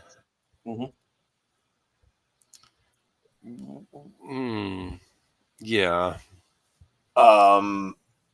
I well, I don't want to say anything more about Gersten. That could start leading into spoiler territories, but I think there's a lot of clues to what's going on more than just an affair there.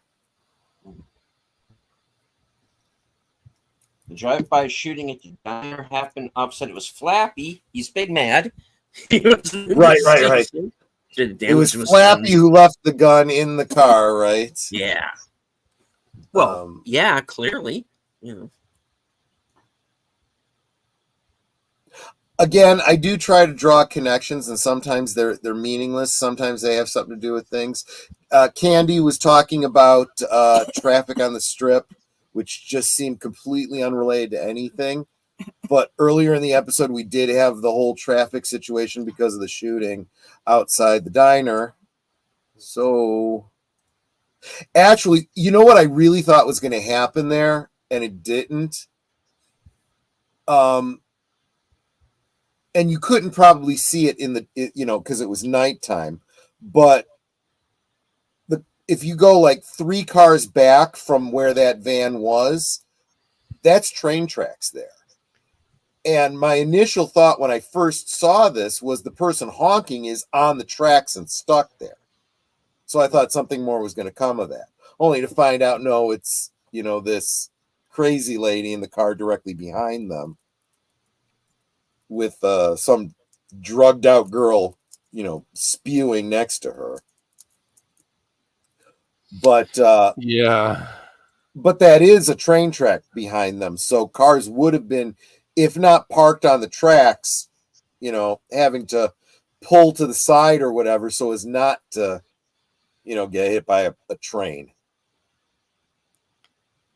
I just know that Netter was not liking that honking. I don't think anyone was. Also, just for those of you that are concerned about, little details and, the layout of Twin Peaks and stuff, that Big Ed's gas farm is within the sound of gunfire from the diner. Hmm.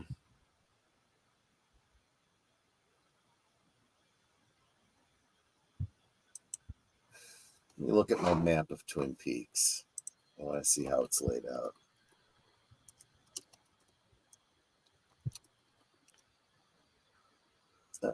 Here it is.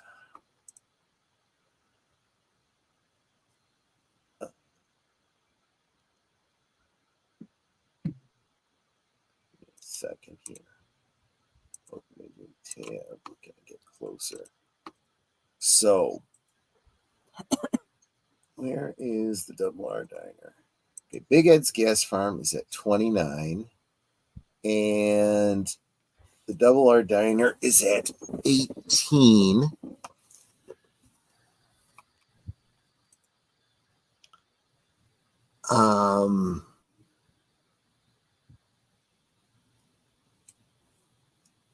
Yeah, that seems unlikely because the scale on here is saying it's a half hour from between the Double R Diner and Big Ed's. Although it's hard to determine what the distance is. That's probably why they do it in time rather than in distance. So, never mind on that one.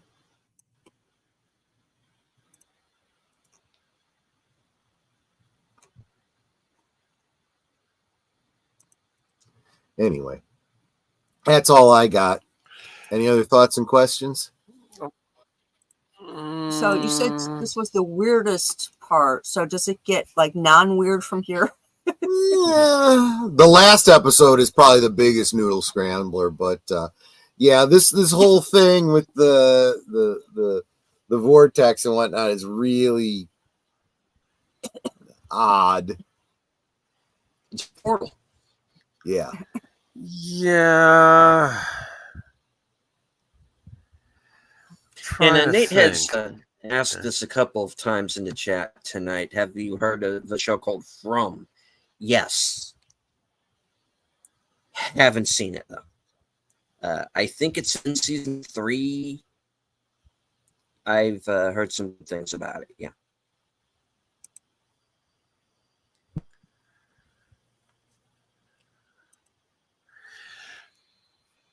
Burt Bacharach, though, huh? No, Yeah. no, it wasn't.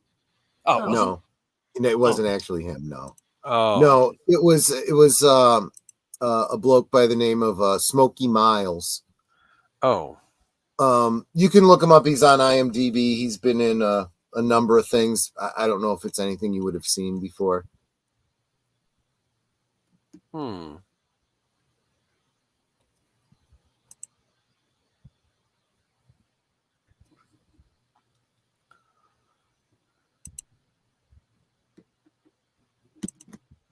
so But, yeah. Shaggy blew up. So does this mean? Does this mean he knew why Scooby can talk?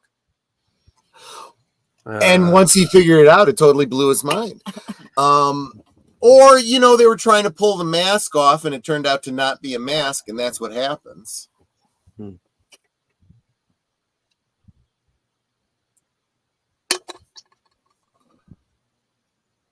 I was thinking of that short film, that animated short film, where there's all the different iterations of Velma. Oh, God. I can just imagine. And she asked the question, hey, how come Scooby can talk? And it starts knocking off the gang until it gets down to Velma. Uh-huh. He's like, you keep remembering. Yeah. I'll show it to you later. I can't show it on the air. We probably get a strike, but it's pretty tricky. So we don't do a lot of foreshadowing for the next episode, but I will say this. The name of next week's episode, Let's Rock.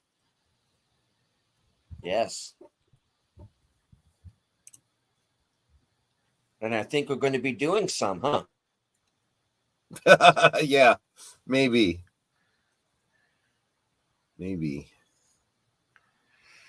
So how many episodes left? I may have miscounted. Let's see. 12, 13. What, 7? 6 or 7 episodes. Yeah, I'm not sure exactly.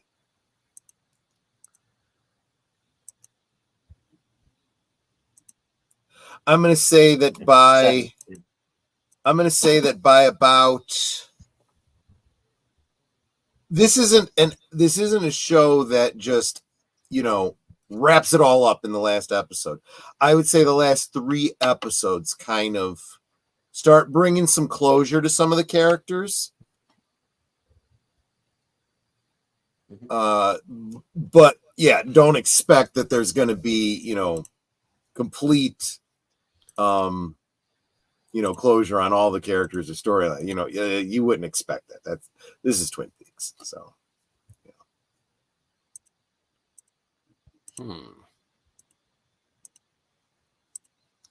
And Twin Peaks is weird. It is. It can be. It absolutely can be. But then it isn't weird when they're having that nice dinner, or well, I guess not dinner, but they're having the cherry pie at the club. It's nice. Mm-hmm. It is, and obviously that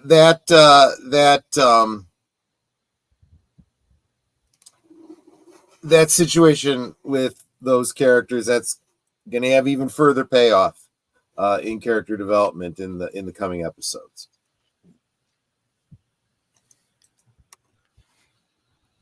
Because I got to think that they're going to go from we're going to kill Dougie to after this. Mm-hmm. He is going to be the most protected man in Vegas. Yeah, right. Exactly. No, but nobody's coming 5 miles of Dougie now. I mean, Yeah, he won a couple $100,000 from them, right? Mhm. But The implication was he gave it to. he paid off his The woman. debt. Yeah. And he gave them $30 million? $30 million. Yeah. Plus, his wife has got all that extra money now for them to live comfortably on. Over She did keep some of it. $400,000. That's right. She did keep some of it. So there you go. Yeah, she kept $400,000, gave $20,000 to the guys he owed the money to. Is that what it was? Okay. Yeah. So good situation. Yeah.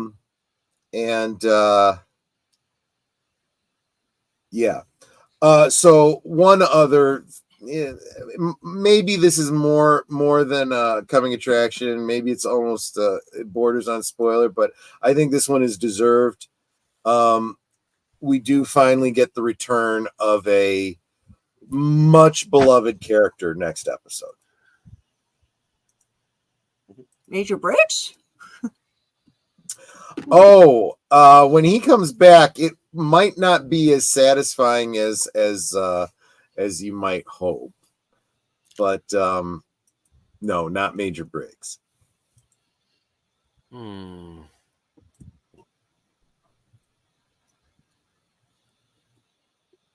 Yeah, I'm trying to think of who else. Michael Ankeen. Well, no, yeah, we don't get Michael Ankeen. We don't get Harry Truman. Yeah. Who else have we not seen?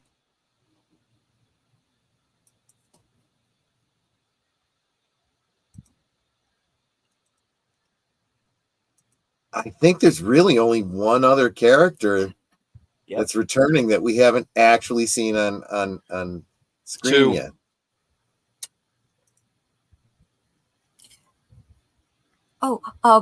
What's his name? Senior Jewel Cup. Senior Jewel Cup. I'm afraid he passed. Yeah, he passed before this. So, well, we wouldn't expect to see him. Well, that's true. There are two characters we haven't seen yet returning. We've seen Laura. She was in the lodge Someone related to Laura, perhaps. Her mom. Have we not seen Sarah yet? I don't believe so. Have we? Wasn't in like the first episode or something? Yeah, she was in the first episode. Oh, yeah. I didn't remember. Okay, never mind. Yeah, but her big episodes haven't come up yet. That's right. Yes, she will be. I know for a fact that she does show up at least one more time. And she technically we have seen her character. It just wasn't played by Grace. Mm-hmm. We saw her younger. Yeah. And she swallowed a moth frog or whatever that was. Yes, folks, that really happened. Yes. That is a thing that happened on this show.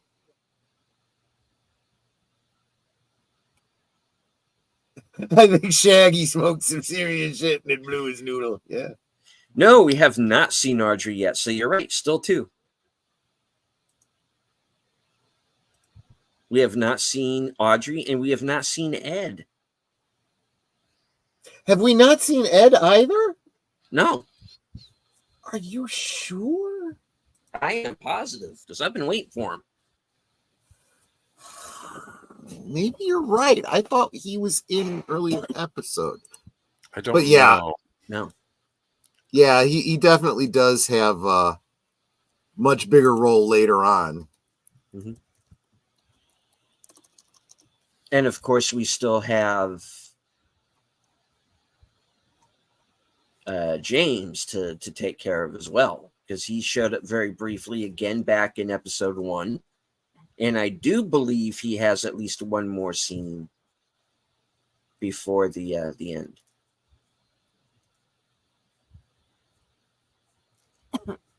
I'm sorry, who is that? James? We saw James. Yeah, he stopped in at the... Yeah, he'll return. Yeah, but he comes back.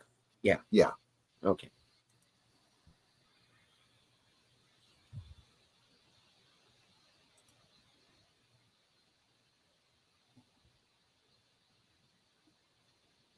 Hmm.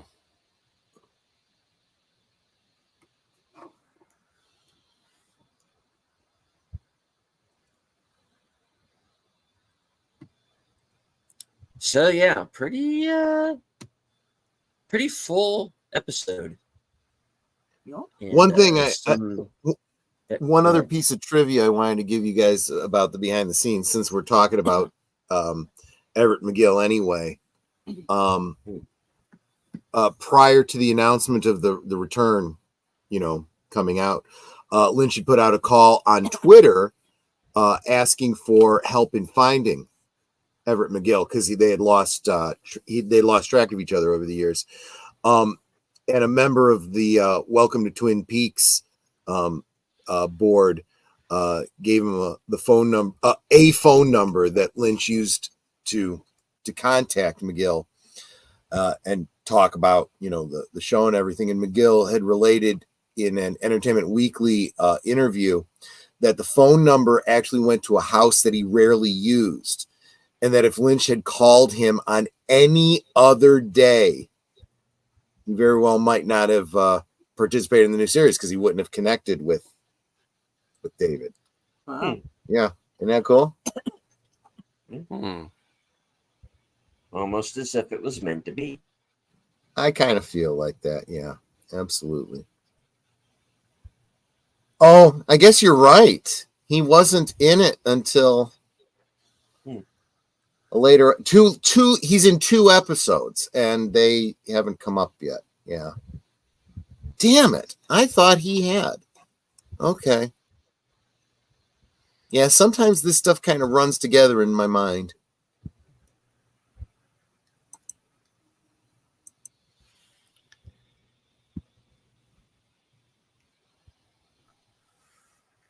If a train hit Karen, it would derail for sure. Do you think she was a Karen Netter? The lady in the car? Yeah. Absolutely. I mean, kind of, yeah. I expect her to be screaming and shouting so much, and then she starts going, and has a heart attack. Yeah. Yeah, but unfortunately, it wasn't her gagging, though. Right.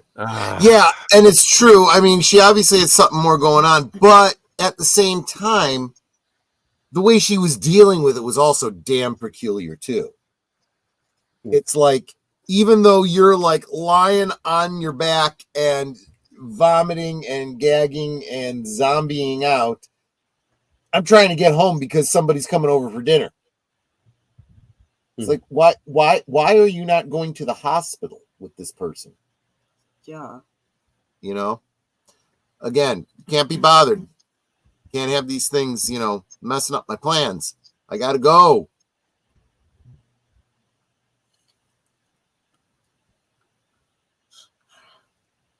Because the world revolves around her. Yes, but that was the thing. What did Harry say back in the first season? Twin Peaks is away from things, and that's the way we like it. We're away from the world. Yeah. You look at Twin Peaks now, they are not away from the world. They're just like everywhere else. That is very true. And so the reaction that Bobby has looking around, it is kind of starting to look like Twin Peaks is looking more and more like the real world, right?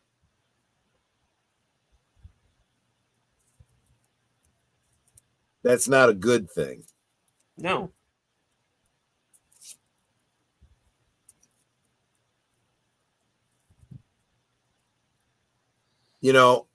And if I can go on a slight tangent that I think might actually be the point of all of this, this is what bothers me about all of our favorite genre shows, where they want to get dark and gritty and realistic. And it's like, that's not why we watch this stuff, right?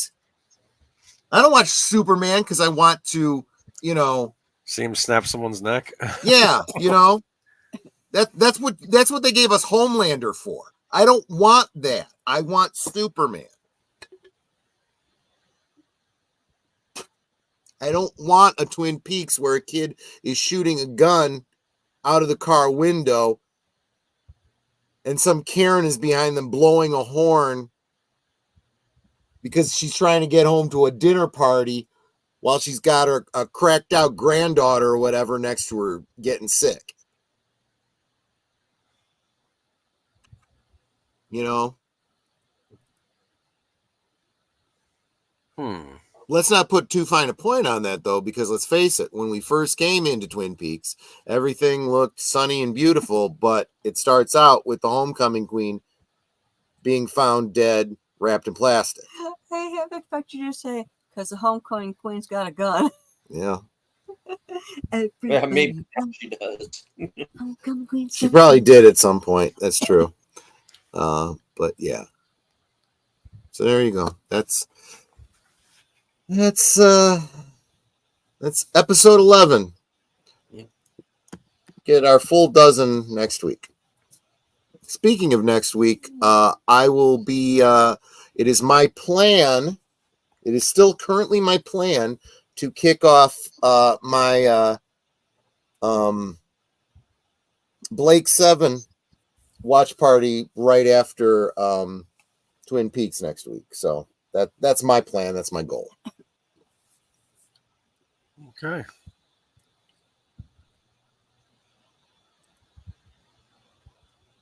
All right. So let's go around the horn, Troy, since you've already started. What do you have coming up? So this Friday, I will be joined by Flappy. I mean, Age of Boomer. Yes, thank you. For our 9/11 remembrance, you know, and retrospective. We're gonna be talking about that, and because you know, I think it's especially with the way things are in the world right now. I think it's something that we really need to revisit and remember. So that'll be last call at 9 Central, 10 Eastern on Friday.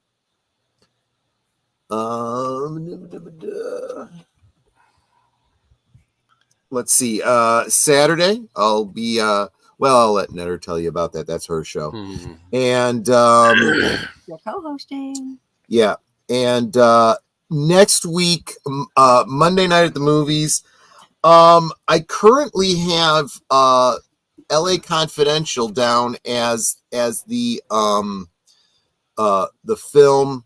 I was kind of trying to decide on the second one and deleted. I think I want to put that off because somebody made a really good recommendation. I just can't remember what it was. So I have to go back to previous stream and go through the comments because someone had a really good suggestion. So we will definitely be having a double feature Monday night at the movies on Monday the 16th, but deleted scenes. I think I want to reschedule that LA Confidential. Okay. And we'll talk about that. We'll decide when we're going to do that. Maybe it'll be, the 23rd or the 30th. I don't know. Yeah. And that's that. I've already mentioned Blake 7 after Twin Peaks next week. So that's my week. All right. Yeah. Okay, let's see. So coming up for me on Thursday. Oh, I forgot to restart my computer and I don't have my spreadsheet open. Hold on. On Thursday, my special guest is Raquel, SSG 2211. I remember that. Troy's like, hey, good memory. Good memory, yes. Good memory. And we're going to get to know her and her channel. And she's a newer member that had been hanging out in my stream. So decided to have her on and find out more about her. And just from what I've seen on her channel, it's really interesting. So you might want to make sure you tune in for that. Then on Friday, I'm going to be co-hosting with that, last call guy. Yeah, right. Saturday, we are going to be watching Dune over on Retro Cinema. And That's the Timothy Chalamet Dune. oh, I have no idea. I leave it to you to keep track of that stuff. Yeah, There's just so many out there. there are. And my That's true. special guest host, besides Troy, Uh-huh. will be Hello Humans, Fade. Yeah. Then the next time I'm doing something will be next Tuesday, right back here on Sparkwood 21. Yeah. Oh, wait, I'm sorry. No, Monday. I'll be co-hosting with Troy at Monday night. What was it? Last call, Monday night at the movies. Right. And then Tuesday, I'll be right back here on Sparkwood 21. Yep. And if you want to know who my guest is next Thursday, that's this deleted scenes guy. I've heard of You may him. have heard of him.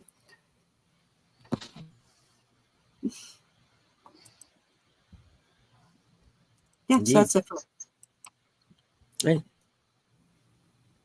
Boomer. I'll be on with Troy on Friday. You can also join me for Geeky Geezers on Sunday. We're gonna have a very important in memoriam on Sunday.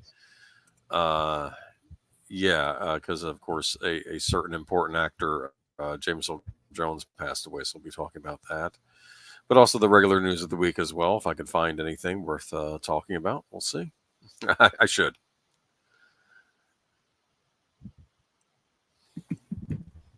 All right. That brings it back around to me. Earlier this evening, for those of you who may have missed it, was a special Tuesday night edition of the Mystery Movie Night podcast with Sin's Corner. It was a good show. Check that out. Interesting film this week. Let's see. Check out my own page myself. All right. There will be no action theater this week. Bill has to take care of some things behind the scenes. So we're going to be pushing Thunderball back a week. That will be the show for next week, 4:30 p.m. Later on that night, after Thursday things, will be the weekend update at 11:30 p.m. Eastern. My chance to touch base with my loyal subscribers and channel members, let them know what's going on for the next week. I will be joining Big Al Presents along with Outlaw Bill this Friday for a special Friday the 13th edition of Films with Friends, and we are going to be watching Friday the 13th Part 2 with the first appearance of the adult Jason in his baghead form. Let's see. Gets us on over to Sunday. Western Cinema Presents Outlaw Bill and myself. We will be watching and discussing the director's cut of Sam Peckinpah's The Wild Bunch. Then, of course, stay tuned later that night for my show Unscripted. No topic yet, but I'm mulling some ideas. That will be episode, if I remember correctly, episode 79. Then, of course, Geeky Geezers right after that. And then get yourself a nice beverage, a midnight snack. And rejoin me over on my channel for the other side of midnight.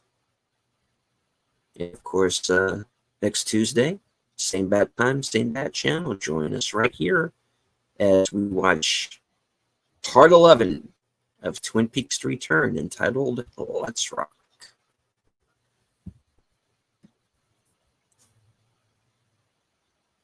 I am learning how to speak like an announcer.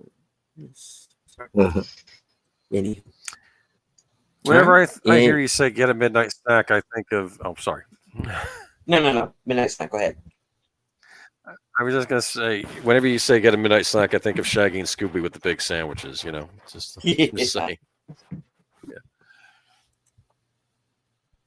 R.I.P. Shaggy. Mm-hmm. All right. Any last words before we call it a night? I just want to again encourage everyone. Make sure you're subscribed to everybody here, especially the aged boomer and the netter, because they need to be getting some of the love. They really do, because they are way undersubbed and way underwatched. We need to get those watch hours up for them, and we got to get their subscription. And you know what? If you're already subscribed, then share out the streams, share out, make use of the social media. That's it. Get us monetized. Get us monetized. Yeah, that's the underlying Yay, thing. monetized. I mean, I've got the subs to be monetized. I just need the watch hours. And now it's like, it's under 700 watch hours I need. So it's like, yeah, if you can open up a tab, just have it kind of going in the background, hit play all, let it run for as long as YouTube will let it run. I'd appreciate it, because every little bit helps.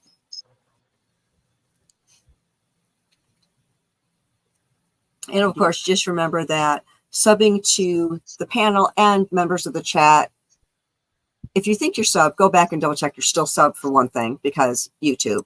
And second, if you're not sub because you're like, oh, they don't really have any content or whatever, you know what?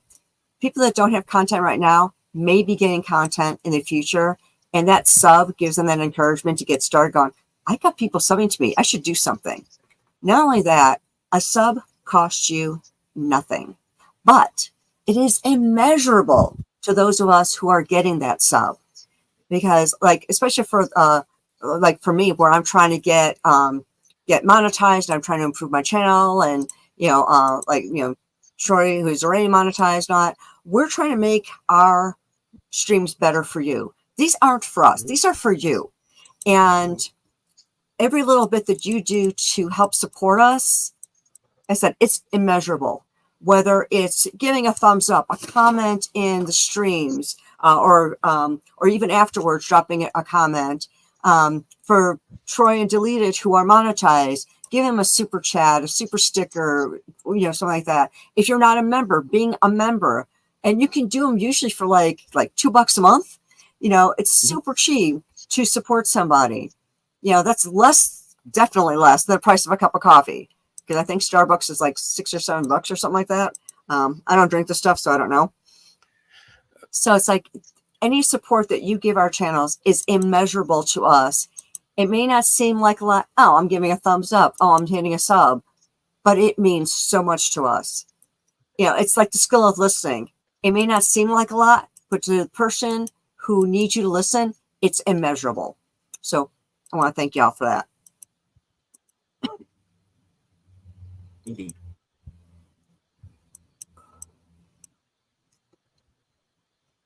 And would you care to play us out with your usual closer? Well, I could. Please do.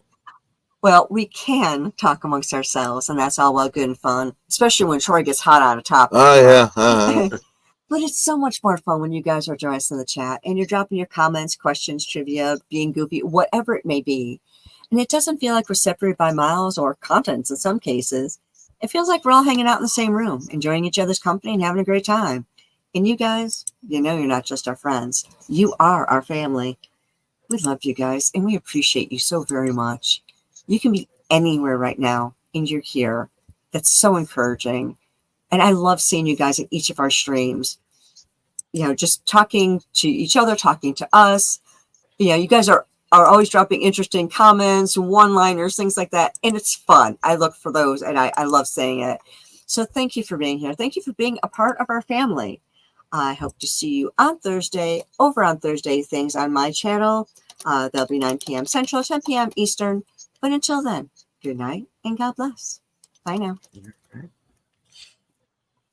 And if you stay to the end of the stream, I'm going to be sending you on over to Toxic Tuesday, hosted by 32 Flavors of Nick Weiser. And tonight's movie is Fast Times at Ridgemont High. That's a classic. So, yes, indeed. See, now I want to know, what are those 32 flavors?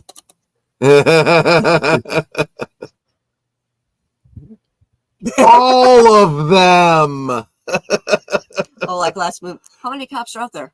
All of them, I think. So head on over there and tell them we sent you. I want to once again thank everyone who joined us on all of our respective channels in the chat, everyone who watches the replay, and everyone who joined us tonight on Twitter. I can't see you, but I know that you're there. From the corner of Sparkwood and 21, HQ, in all points, north, south, east, west, and beyond. Good night. Take care. Stay strong. Be safe. Because this is how we win.